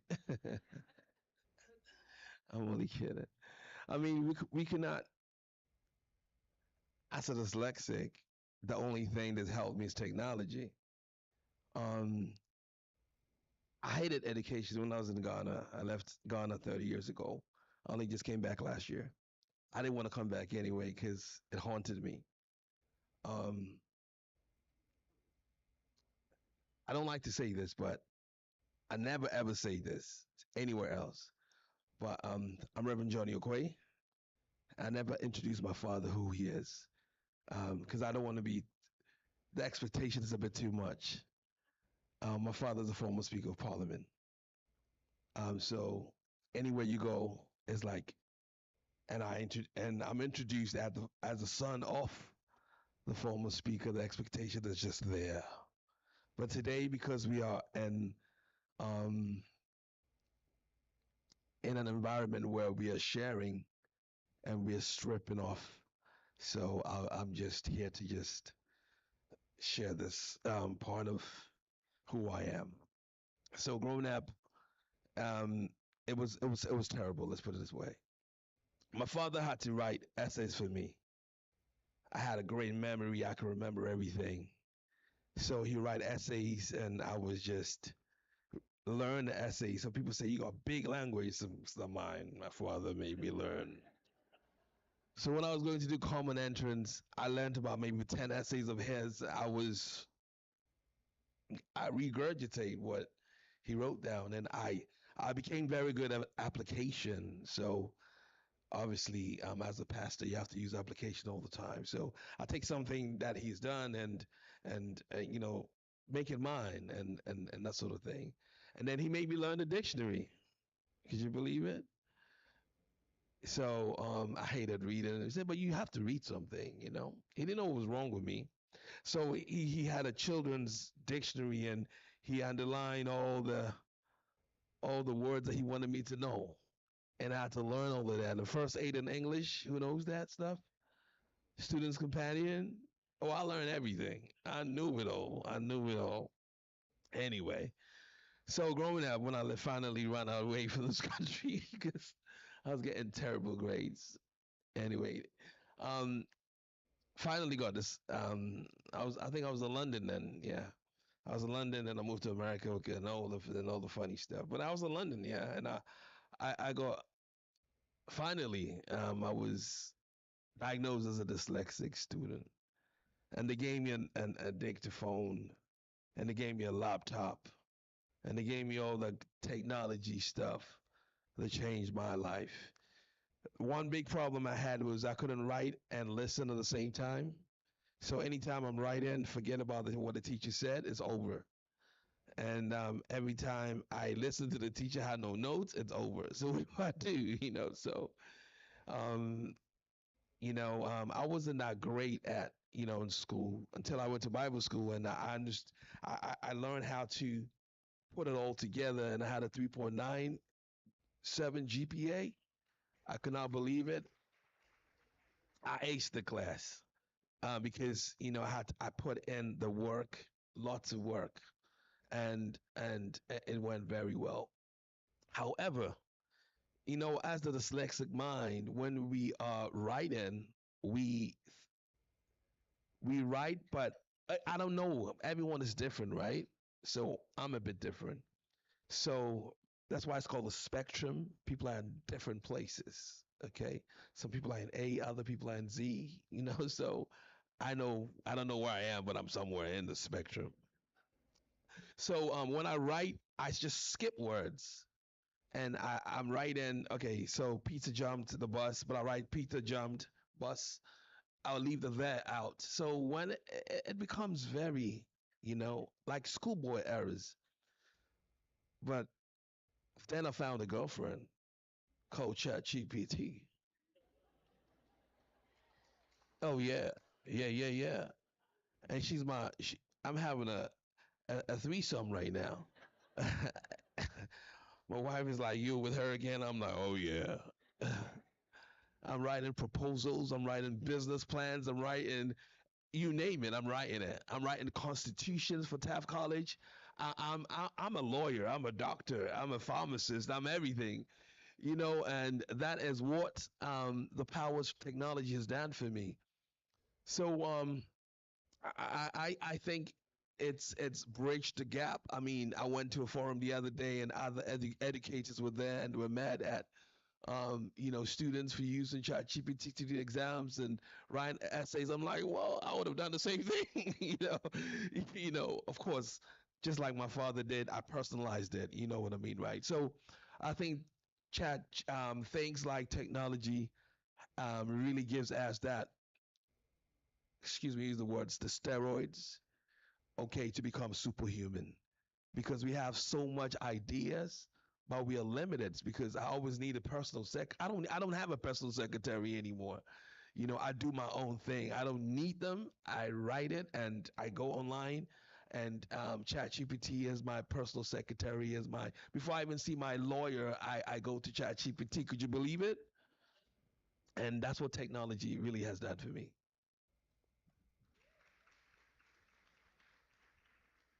Right. So at this point, I'd invite Tonisha, if she's here, to join us. Tonisha.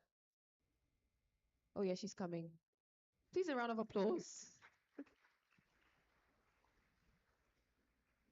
She's going to fill in for Mr. OK. She's going to fill in. She's going to sit in for Mr. OK here. Oh, please, a round of applause again.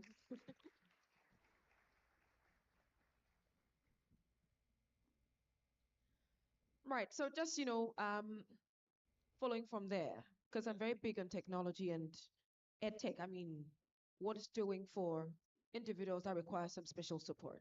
And maybe this one will go to you, Tanisha.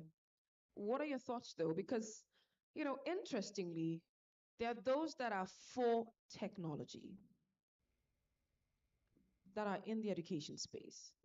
And then there are times where you actually would hear from some educators and people within that sect that would also be saying, oh, as we're giving them a leeway,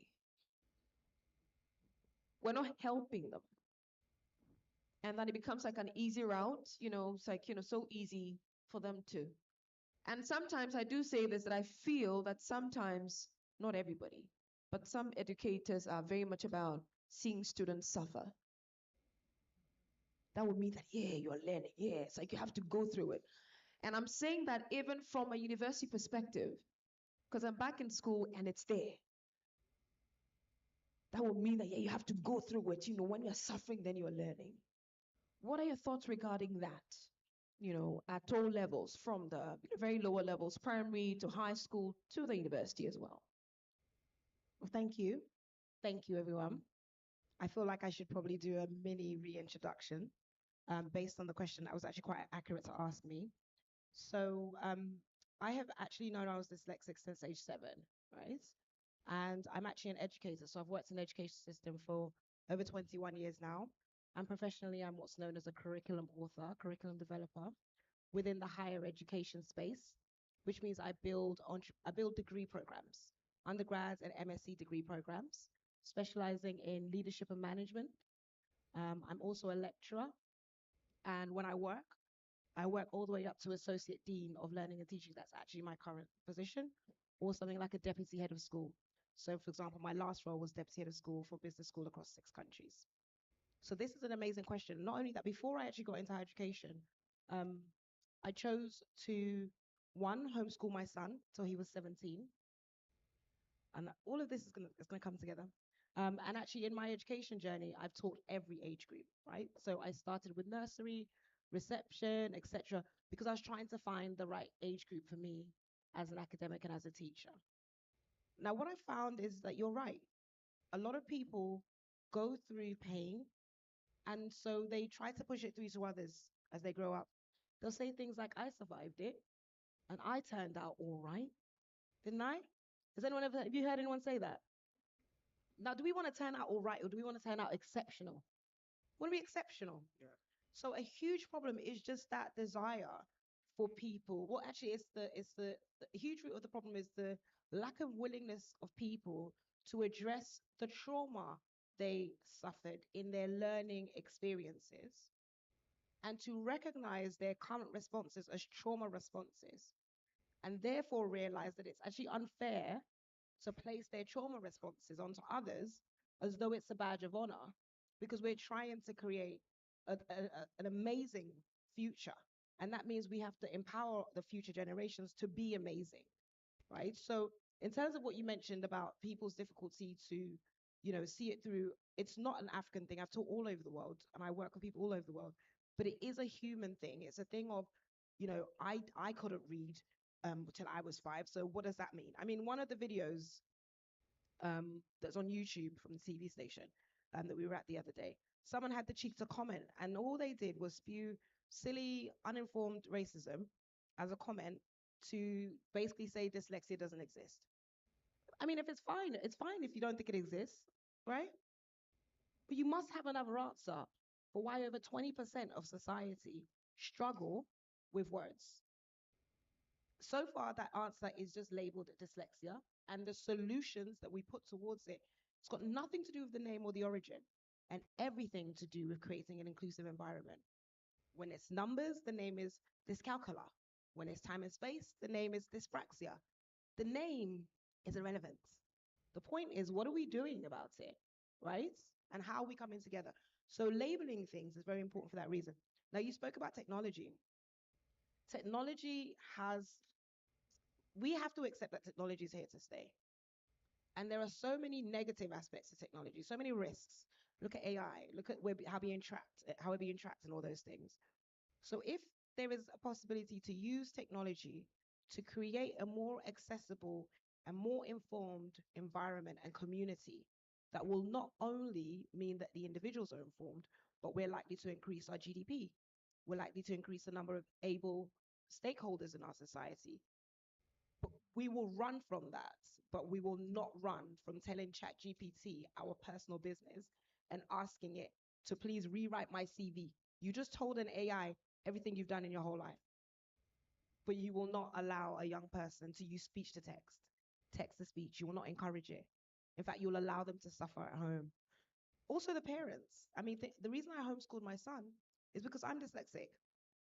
Sometimes he would come home with homework and things, and I'm like, I don't understand what that means, but I know what you're supposed to learn, right? And I homeschooled that boy till he was 17 and went to study engineering at college. So the ability to, thank you. So the ability to achieve for future generations to achieve what they need us to achieve is a byproduct of our ability to understand that they come first. I have no interest in engineering, and I'm also dyslexic, but I did everything to make sure that that boy could do what he needed to do. And now he's a 21-year-old man doing what he loves, right? So we can step aside from the fact that we went through it and know they don't have to go through it too. So that's my thoughts on that question.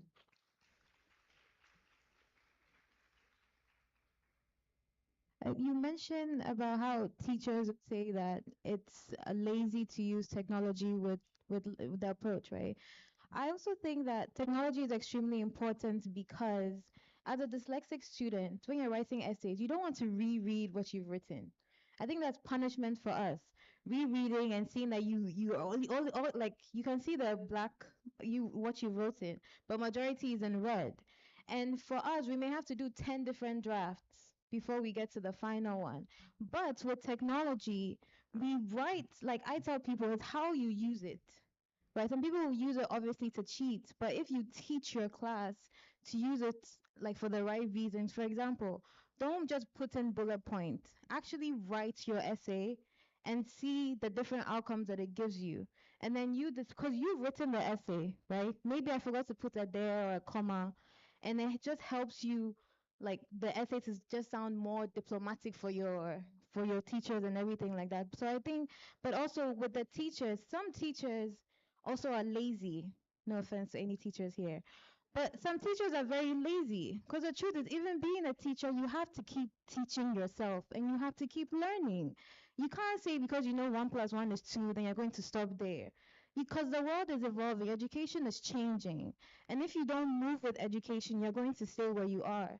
So now when your student is using this device and you feel like, hey, my student is smarter than me, then you get defensive, and then your defensiveness is you being rude and making them feel like they don't know what you're doing. So yeah. I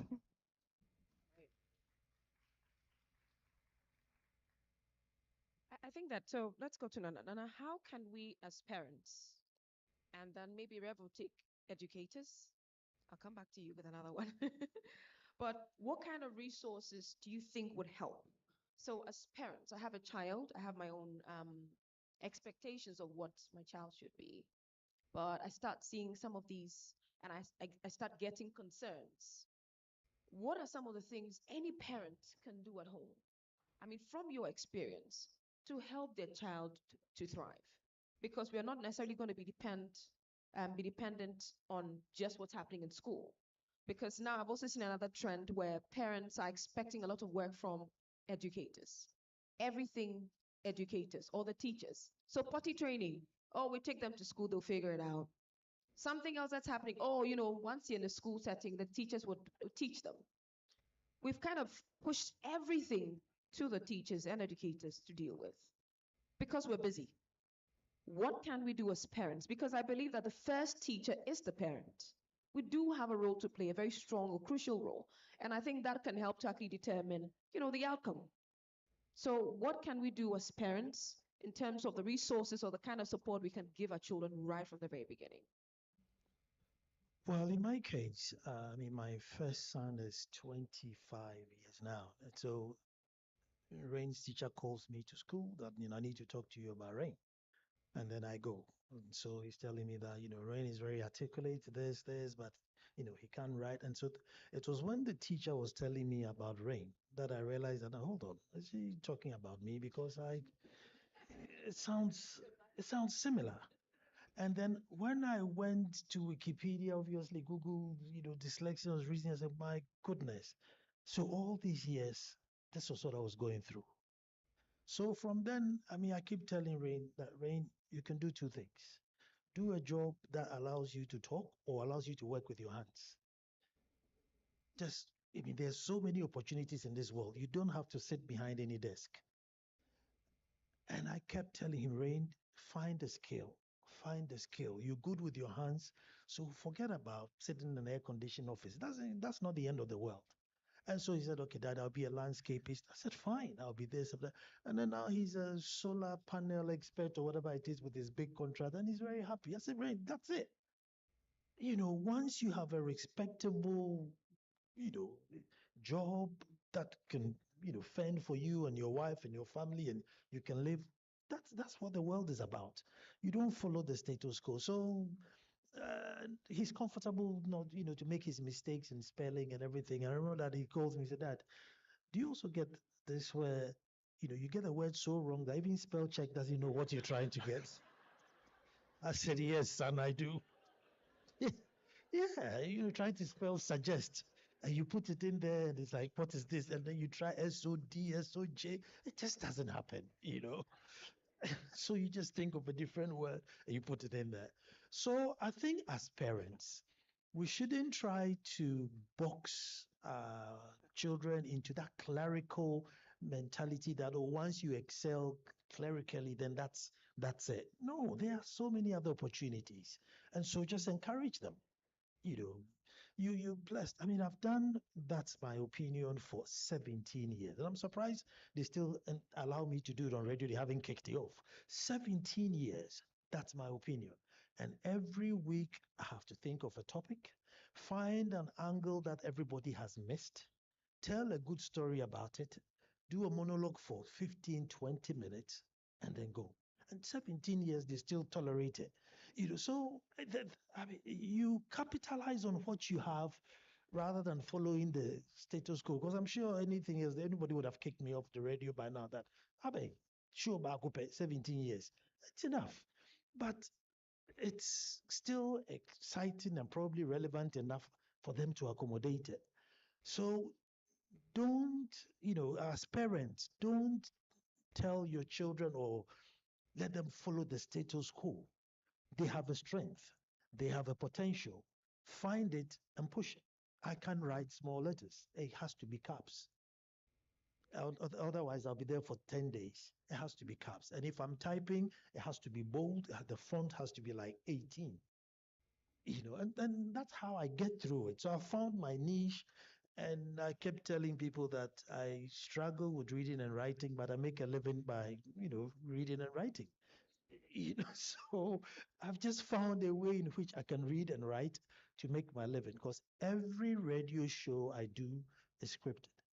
Apart from the phone calls, everything, even if I have to laugh, I make a note that this bit you have to laugh. If I have to repeat it, I do it times two. If I have to pause, I do like 4 foot stops. I don't have to pause. So I've just find a way to communicate to myself. And people listen to me and think I'm talking off the cuff. No, I am reading everything. I remember my producer comes and says, but the intro, I always have, until the lions have their own historians, the tales of hunting would always glorify the hunter. So the producer comes and says, but why are you writing it? You say it every time. But, that's how I have found my way. So as parents, your children have their niche. It is not the norm, but encourage it. They would find their excellence from their power.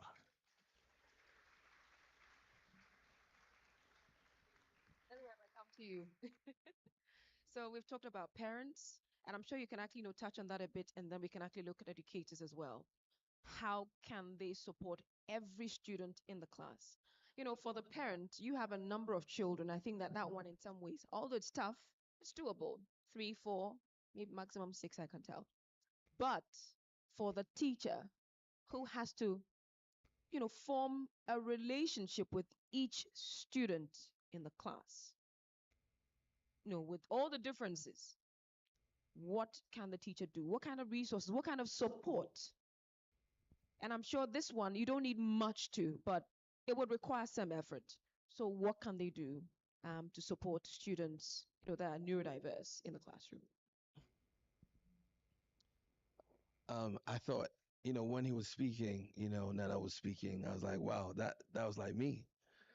Because when I'm about to preach, I literally write everything. I write 15 pages for one sermon, and then I'm just going to work it down. I mean, last I put it down, everything is manuscripted. The jokes, everything is all manuscripted. And so even my prayer is written down because from time to time I just go blank. So, and I don't want to have the blank episode. So I just write everything down. And that and I'm the type of person I can write, even when I'm writing my sermon, I can write about 10 different variations because I start the sermon and then I shift it and I move to another one. And it's just a dyslexic mind. There's always new things coming. So times, oh, was I doing this or was I doing that? And I'm all over the place because I have too many ideas at any given time.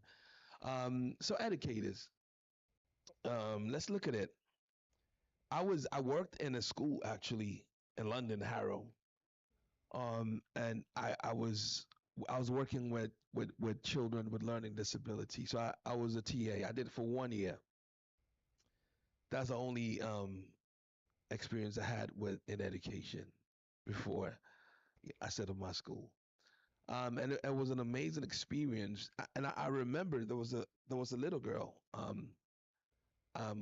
who said to the teacher, I cannot repeat the word she said, but it starts with an S and has three letters afterwards. So it's a four-letter word.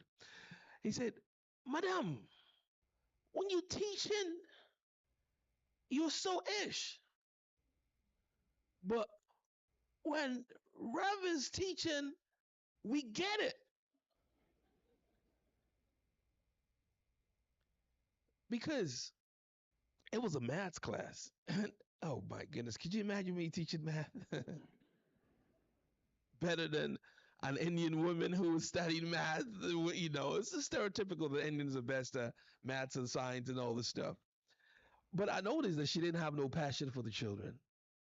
She was a computer programmer and she had a baby, and afterwards she was trying to get back into programming, and that was like something she was doing part time.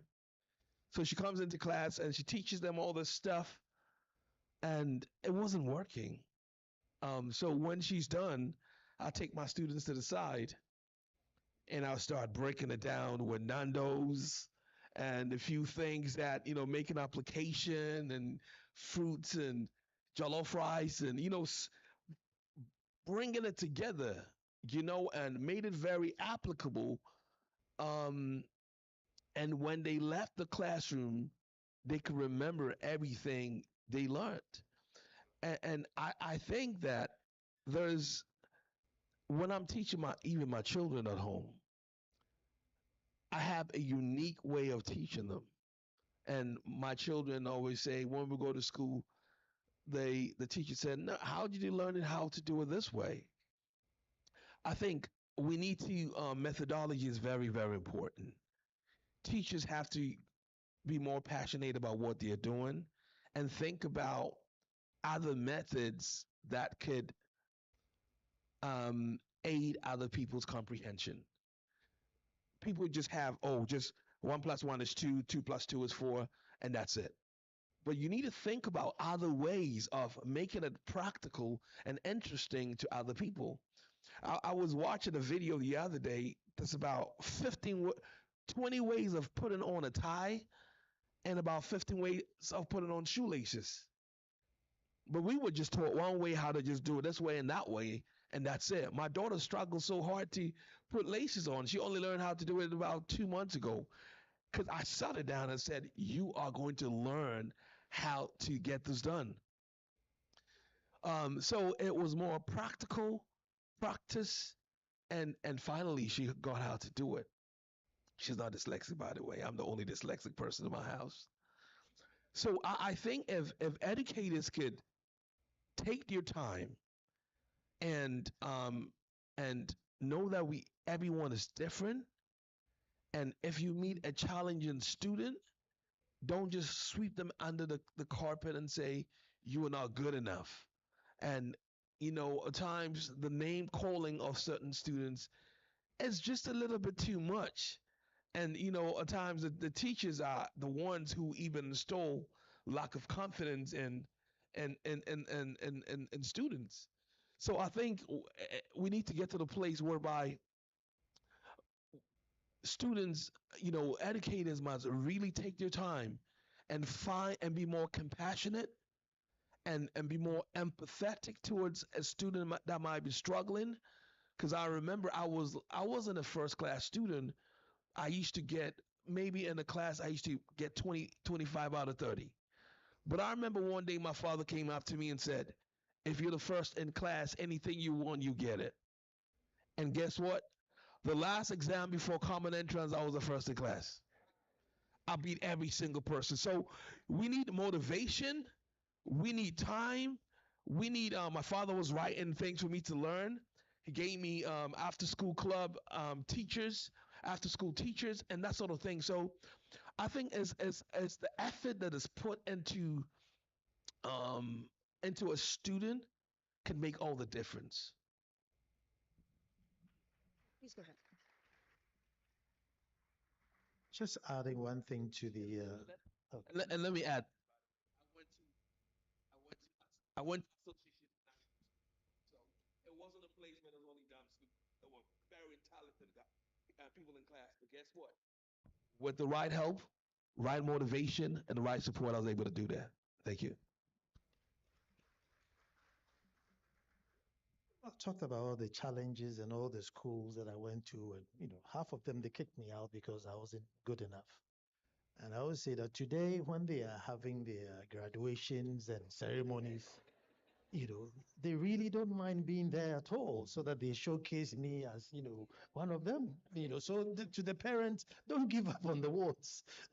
Don't just push them. They push their talent. Once they succeed, they will. Success has many friends. Yeah. So just keep pushing. Don't give up. It's tough, but don't give up. All right. So I think yes, you can go as well. Okay. So from an academic perspective, I'm going to be quite honest for the academics in this space. I think that unfortunately, with most careers, when people realize that they're not good at it, they leave. But with teaching, not many people realize they're not great teachers and leave because they don't use the correct metrics to tell themselves if they're a great teacher. So, for example, very often, even in the UK, people will think that they're a good teacher because their colleagues tell them they're a good teacher, but their students complain about them and they have a poor pass rate, but they believe that they're a good teacher.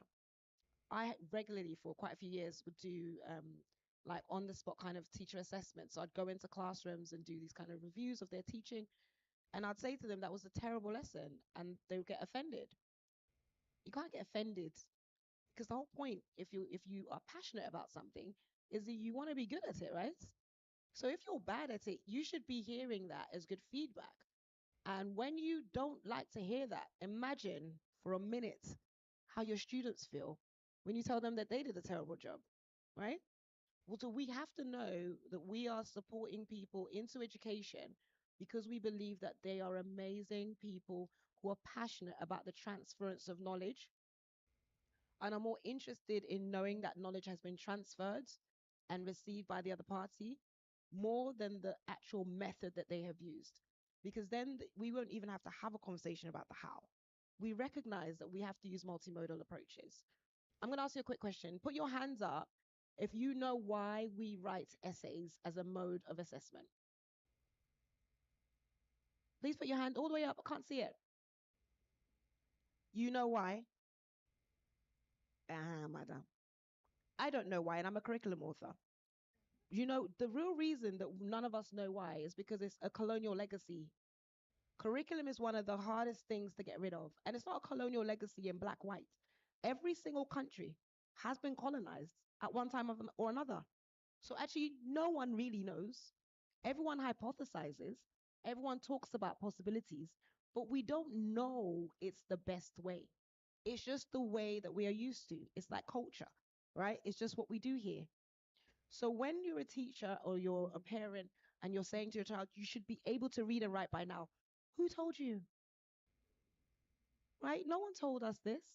So, the amazing example that he just gave there of 17-year career in speaking and using his own approaches to reading and writing. Well, shorthand and taking tricky notes is actually a serious skill, a very important skill, and it's used by loads of people, not just dyslexic people. I've been in crazy level offices and people just have their own special way of taking notes, right? So the key is transference of knowledge. That's what we have to really think about. And if you care enough about making sure that person understands, then of course you'll do what you said. How many grains of jollof are there? I don't know. Yes, that's why we use something called estimation, right? How do you do this? And once you connect to context, of course it's going to be good. So I think my kind of advice is just, are you actually good at it? And if you're not good at it, it's not by force. Just let someone else do it. Encourage that person, empower them, create the ecosystem for them, right? If you're not good, you're not good. Are we okay with not being good at something? Yes, please, let's not let society pay the price for our own prides, and just allow the people that are good at what they're good at be good at it. And if we're passionate about being good teachers, let's make a career of being constantly learning, constantly. Yes, sure, you can come in. Um, so I also wanted to add to that. I consider myself a little educator. I have a foundation and I do art therapy workshops with kids. And I think it's very important that we treat people how we want to be treated. A child is going to become an adult is going to become an older person. So if we, as being older people, I'm 24, so I'm a baby here, but if we think that we can only listen to older people and not listen to the young, we are deceiving ourselves. Because children teach us and we teach them. That's why a lot of parents say, when I have a kid, I learn patience, I learn this. Because when you see your kid, you see yourself and you tell yourself that, oh, I would have loved to be treated in this manner. So with teachers, just be kind, because sometimes you are angry because you may not even know how to help your student, or you don't even understand what's going on. And with parents, it's you're frustrated because you love your child and you don't know how to help your child. But just also talking to them and saying, how can I help you? What do you need from me? Goes a long way. So just treat people how you want to be treated. And remember that tomorrow's mistakes are not going to affect the future when it comes to education, because as you keep teaching them, you're going to keep learning. And someone who got a D in your class could end up being the best in university. So I think that's very important. All right. So we have just a few minutes, but we're going to do just one round, before we take some questions. And I think for this one, so for everyone, when you get to answer, then you also, just chip in maybe some closing or some, a little message out there for parents, for educators, and then also for the community. And I think with this one, what I actually want to touch on has to do with where we get to prioritize individual growth over, the very strict academic achievement. I won't say it's general, but I think that here in Ghana, that one is everybody has to go to school. And when you go to school, you're going to be a doctor, you're going to be a what? A lawyer, you're going to be what? An architect, you're going to be what? These are the things. And when you get to speak with a lot of children, I mean, that's one of the first things they will talk about. And that you need school to be this. You need to go to school to become something. So that is it, something. And if you don't go to school, or probably you don't go through, the very formal teaching experience, learning experience, then you are not necessarily considered, that important. How do we get to break that? What are your thoughts regarding that, to start off with? And how do we get to break that? So this is going to go for parents, we're addressing teachers and educators, and then also the community as a whole. Yeah. Right. So we're looking at, everyone, and the message out there, which is that we need to go to school. We need to be educated, go through the formal, learning system to become something. How do we kind of become flexible in that? What do we do to change that mindset, as a people? I think firstly, we need to understand that education and learning comes from everything that we do. So for certain things, right, you have to go to school to learn how to become a doctor. I'm sorry, you have to go to school to learn that, because you're cutting through human beings. That's extremely important.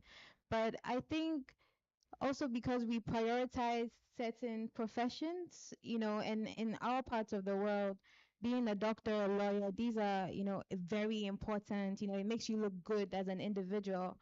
But you don't have to go to school to be intelligent, and you don't have to go to school to be brilliant. I am an abstract artist, and I learned, my mom actually used to be my teacher, but when people see my works, they're like, "Oh my gosh, wow! Like, how did you do this?" And it starts conversations because we're working with the mind. But I didn't go to university to learn fine arts. I didn't go to university to learn abstract. So there's certain things that obviously come from talent.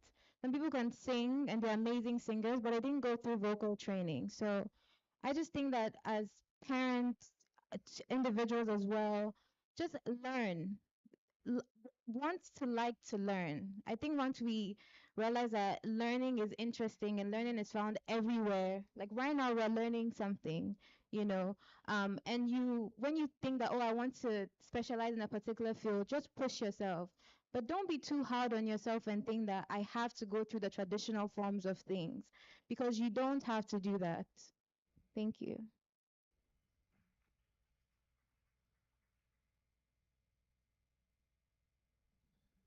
Well, I think it comes to me naturally because of my inability to read and write. So I really don't push children to go to school. And if you've followed me, I'm always pushing for skills, vocations. I'm always pushing.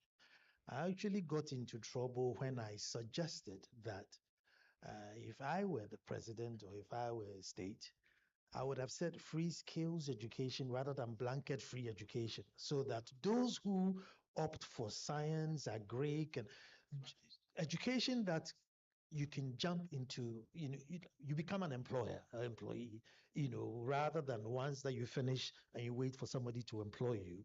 Then as a state, I will pay for your tuition. But if you just want to come and read and write English, get your uncle to pay your school fees for you.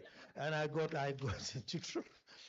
into major trouble for it. So I I really think it's a very old-fashioned way of education. As you said, that colonialization.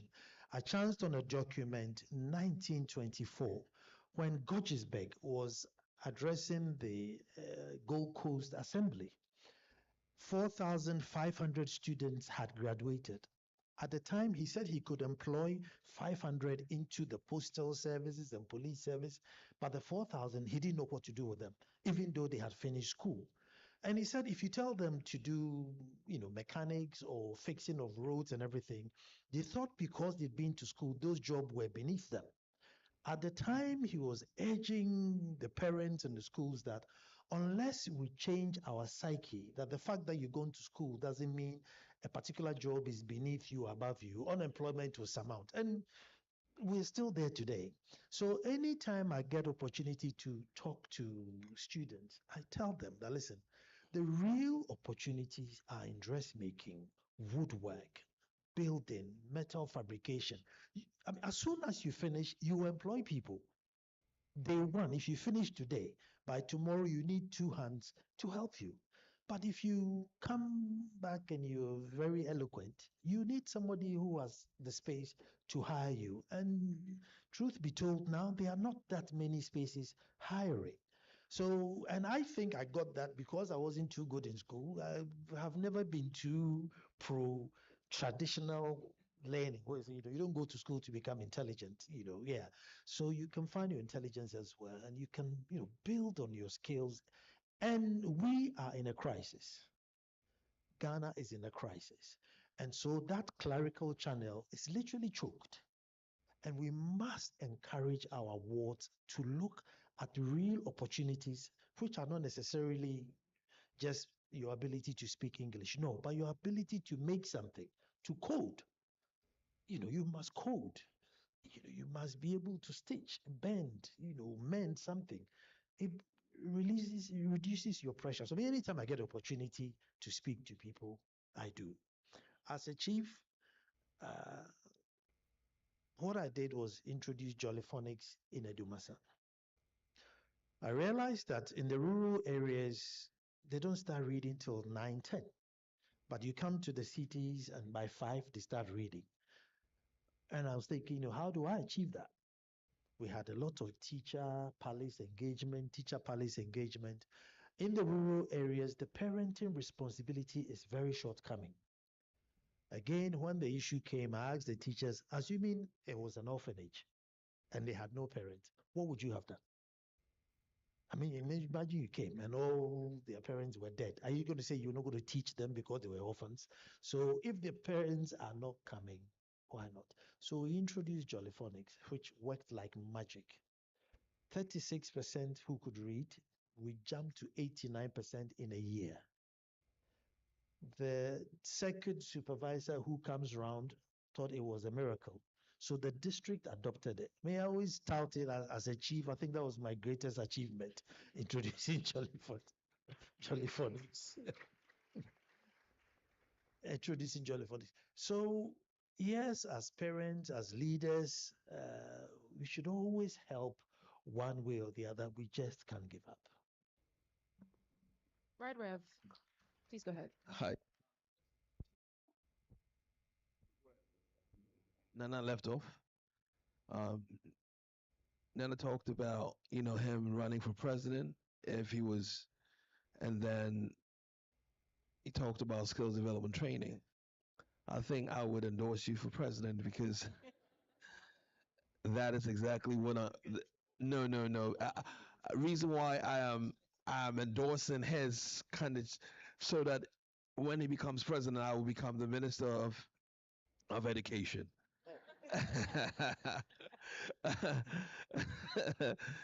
Because I'm doing exactly what you were envisioning. I think you're a prophet.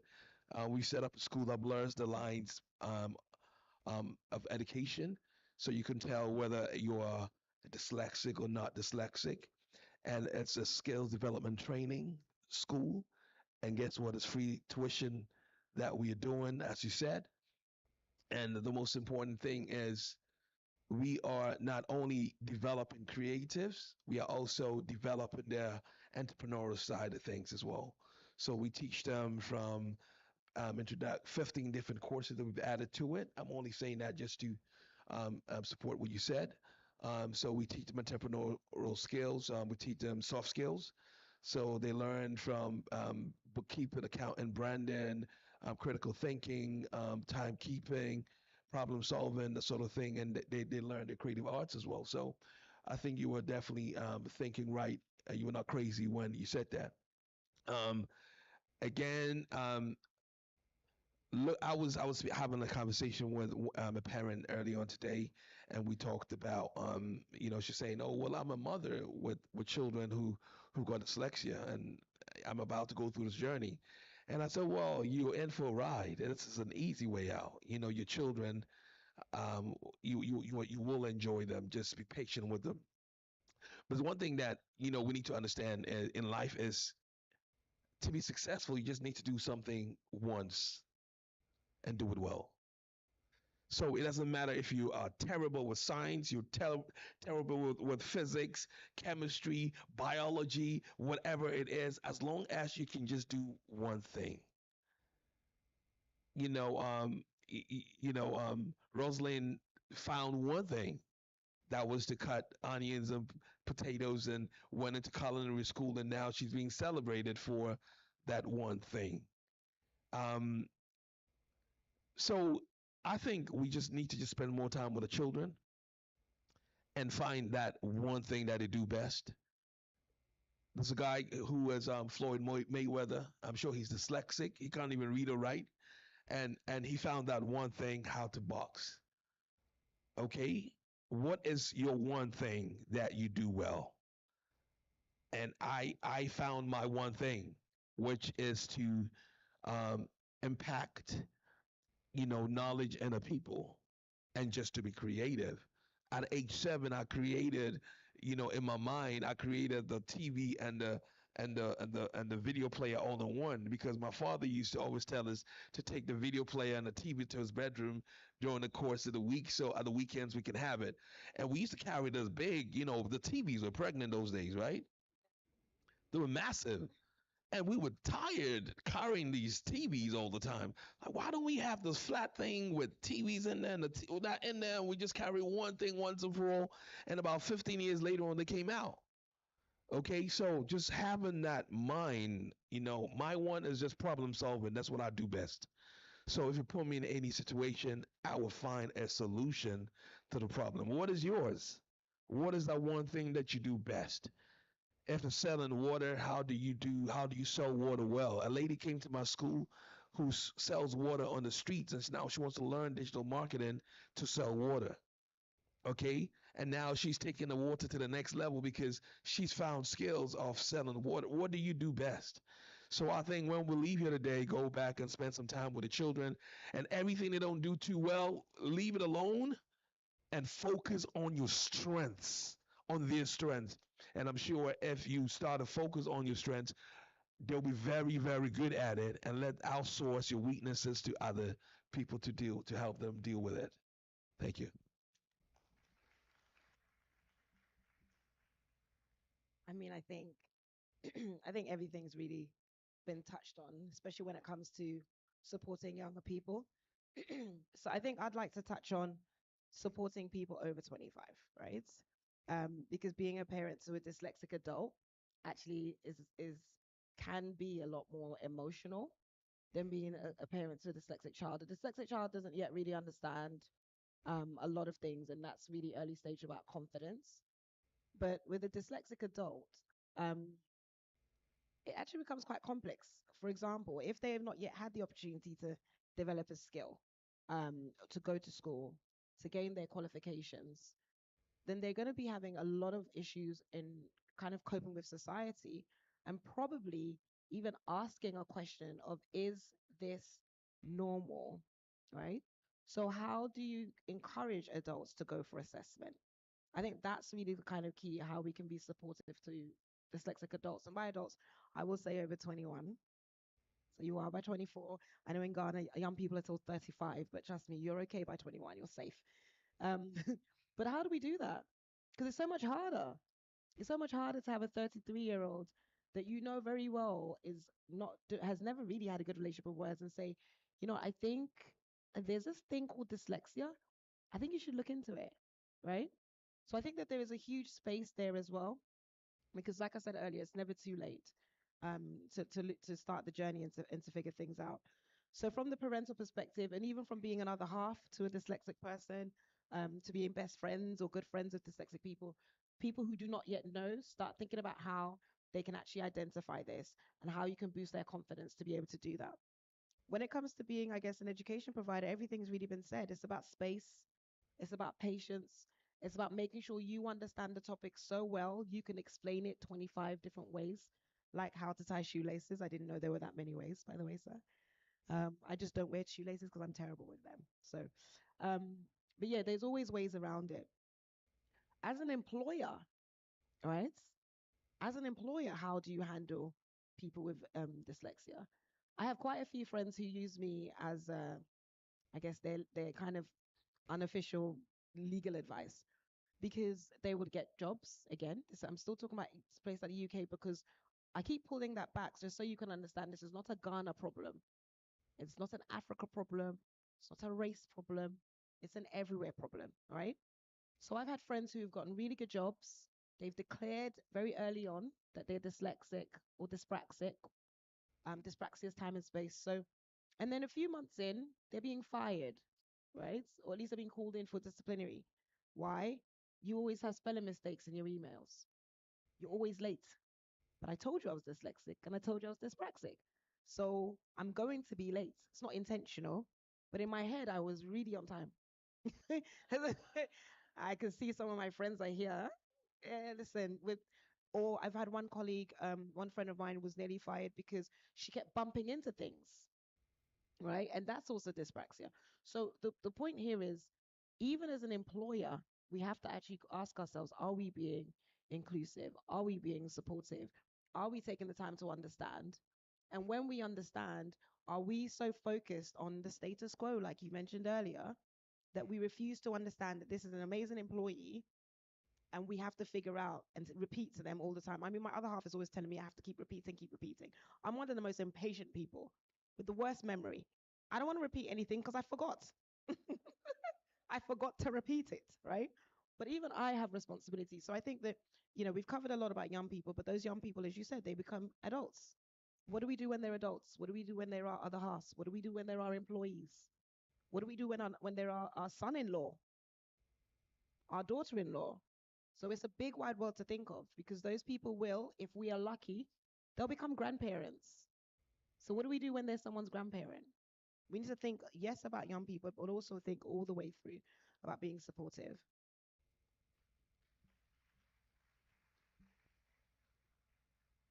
All right, thank you so much. So we've come to the end of ours, but I just wanted to leave, or to end this with, a few parting words. From all of this, we can actually claim that it's really important for all of us to understand we all have a role to play. That's the first thing. Everybody has a role to play. So whether you're a parent or an educator, a teacher, you're a member of the community, there's a role to play. Aside that, we need to learn to be flexible. Flexibility in terms of how we think about things, flexibility when it comes to how we do things, all right? And not necessarily find ways to keep on boxing people and expecting that people should be a certain way because this is what is expected. And I think once we learn to do that over time, now the truth of the matter is, it's a bit difficult. We're so used to how things should be.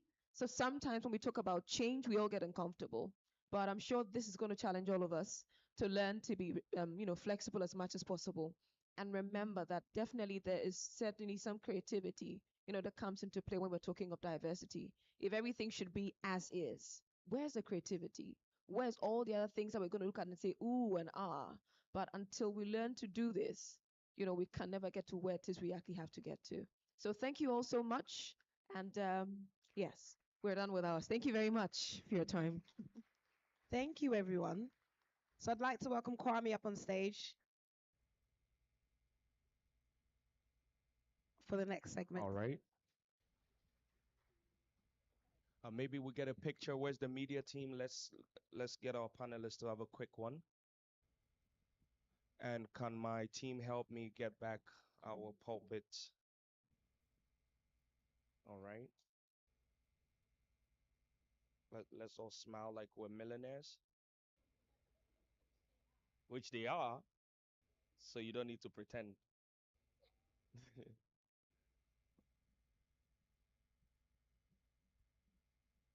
All right, can we put our hands together once more? Please bring this back. Do we agree it was an amazing session? Can I get a yeah, yeah? Okay, then we all agree. Fantastic. Since we're speaking of inclusion, I want to once more, can we put it together for the panel one more time? All right. Okay. So in about 120 seconds, we head out for a tea break or coffee break. But before we did that, I just wanted to pick up on a few things that were said here because of inclusion. So allow me. Do we have any Ghanaians in this room? There was a part where Tonisha spoke about teacher assessment. Honorable Madam from Minister of Education, please. I'll make sure we don't close to meet you. I'll be gone after I say this. When I was in school in class 5, I was made to kneel down for 6 hours for arriving at the answer with a different method. Ghanaians, you've not seen it before. Eh? My people, can we tell them? Should we tell them? If you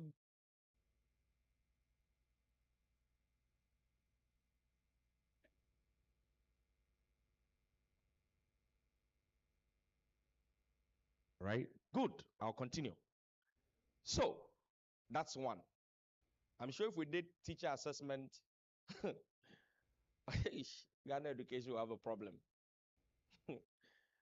It was almost as though your teacher rated his ability or his success based on how much you failed. Should we tell them that this is what happens in the classroom? Yeah. So the teacher will say, you will fail my class. I will make sure you will fail. God have mercy. This is what's happening. And so a lot of us who came through that, we were rigid. It had to take life to help us rediscover learning. I found out in my later years that learning is almost always easier when you find purpose for it. You know, I used to hate math a lot until it came to my money. And then I realized I love math a lot. All right, on that note, coffee break. What we're going to do, 1 second, please.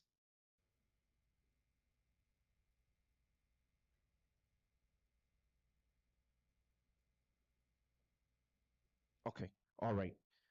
Um, Please bear with me. Remember, I told you I'll break protocol for protocol's sake. You agreed in the morning. You signed the non-disclosure. It's too late. So before coffee break, so that I don't miss any of my very, very important people, I want us to take a quick remark from somebody extremely, extremely important to this conversation. Then we can go for coffee break and then we get back to work. It'll probably take about 5 minutes. Do I have your permission? Give me a yeah, yeah. I've already taken the permission. We're going to have our solidarity message from the UN resident coordinator, Mr. Charles Abani. Can we put our hands together for him?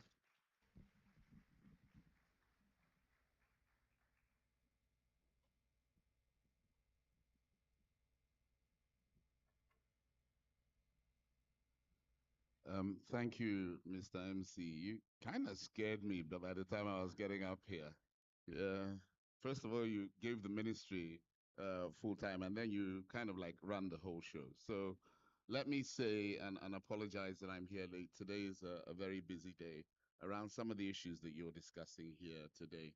So let me first apologize for coming late and recognize significant faces in the crowd, all playing an important role here. So I was actually at the last event, there was a fairly short guy, and everybody was saying we're standing on protocols. And he said, given his height, he's standing on, literally standing on the protocols. And let me also congratulate the Africa Dyslexia Organization and the British Council for putting together this important event. Indeed, I think this month is a month about really accentuating human rights. And so I want to talk a bit about that. On the 1st of December was World AIDS Day. On the 2nd of December, International Day of Disability. I'm going to join a number of days into this. We've had the whole period from the 25th of September around the rights of women and 16 days of activism on violence against women and girls. And on Saturday, although it was celebrated here in Ghana on Friday, we had Anti-Corruption Day. And this is a really, really important conversation when we're talking about the ability to provide services and grant people their rights. And yesterday, celebrated this morning, exactly where I'm coming from, Human Rights Day, which again speaks to the universality, indivisibility of human rights for everybody. And I guess dyslexia brings to the light one of those things that you don't often see. And so even in our conversations about rights, when they're very obvious, in certain cases, they appear invisible. And unless we take our time, we don't understand them. And for us in the United Nations, human rights is a horizontal issue in that it must be in everything that we do. Our focus is around inclusive economic transformation, and the big word there is inclusive. Our work on services is equitable access to basic services, and our word of emphasis there is equitable, which suggests that of course everybody has rights to education, to health, to social protection, to nutrition, but that access must be equitable, and we must make sure that no one is left behind. And the third area that we work on is durable peace in the whole scheme of things, both here in Ghana and beyond in the sub-region. And I think cutting across all of that, and I'm sure many of you have heard of leaving no one behind. It is absolutely critical that we have ensured that in everything that we do, that we look for those who are most vulnerable, that we look for those who are disadvantaged, and that we create the space in which they become empowered, active citizens. Ghana has one of the boldest visions for itself. A Ghana that is self-reliant, a Ghana that is wiser, and ultimately a Ghana beyond aid. It cannot achieve it without every citizen in the country. In September, we celebrated, or rather marked, the halfway point towards the Sustainable Development Goals. And it's a mixtape, actually. The world is facing a range of serious challenges.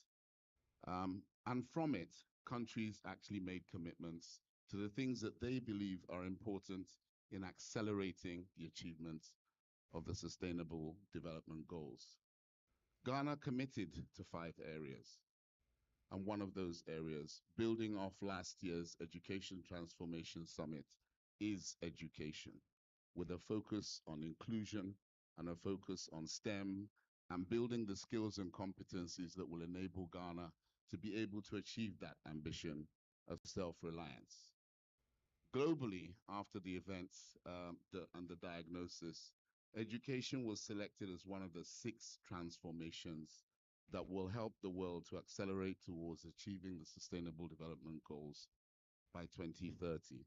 And therefore, this is a spot-on conversation right here in a week on human rights, but also a period in which education has come back to the top as the transformer that it is for the lives that we need to live. So, of course, we've been talking about inclusive education. For us in the United Nations, it's really important that we're not creating special places and treating people as if they are different. And so inclusion means in the mainstream in those spaces and doing away with some of this invisibility and acknowledging and recognizing the different ways in which people learn, the impacts that they have from whatever behavioral or psychological development challenges that they have faced, and ensuring that those are accommodated and included in the way that we work. For this, we're using a big word, investment. We've gone beyond the era of saying, please help us, to actually now saying that we need all actors to invest. We need the government to invest. And I'm sure with the expert panel that was up here, I don't need to emphasize those points. But if there are no resources put in place, so I don't know how many parliamentarians are here debating the budget this week for 2024, make sure that not only is education a prominent part of that budget, but that issues that affect groups who typically are forgotten are prioritized in that budget. We need training and investments in training for teachers, for the whole of society, and a lot of awareness building so that people aren't treated as if they have a problem, quote unquote, but we're recognizing and including them properly. And we need to build that understanding globally. For us in the United Nations, we work very closely with the Ghana Federation of Disabilities. We work very closely too with the Ghana Disability Council, and we have a program which is working, and as we speak at the weekend, parliamentarians were away looking at how Ghana's own disability law is updated more in line with the conventions on the rights of persons with disability, and making sure that, again, the investments are being made. Because it's one thing to talk about the investments that need to be made in a space, and then absolutely another to actually make those investments. I have personal friends and family who are affected by dyslexia, and we know that it takes effort and resources. And of course, it's important for us to call on the government to lead this process, but it's also important for the civil society organizations who advocate on this matter to do so. And particularly, and I heard Tonisha talk about the private sector, to ensure that employers fully understand this. And yet today there is a panel across the town talking about business and human rights. And in that panel, really talking to business people about how they ensure and guarantee the rights of everybody. And so we stand here in solidarity with you on this important day. We want to talk about strategies that are inclusive and really work across all the stakeholders, civil society, government, the private sector, and of course, the support of the international community and development partners. Thank you again to the Africa Dyslexia Organization for shedding light on this particular issue at this important time. And we continue to pledge to find new ways to work with you in partnership to deliver on this important agenda. I thank you for your time and for sparing a few minutes for me.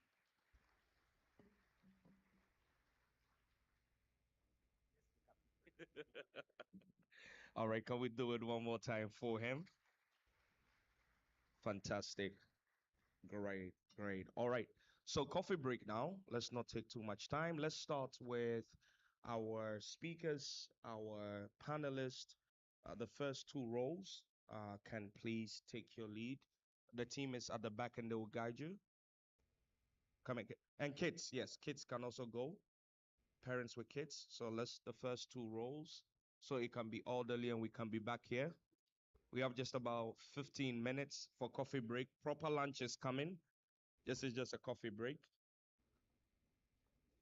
All right. So the team will lead you. We will coordinate everybody to go have coffee and be back. All right.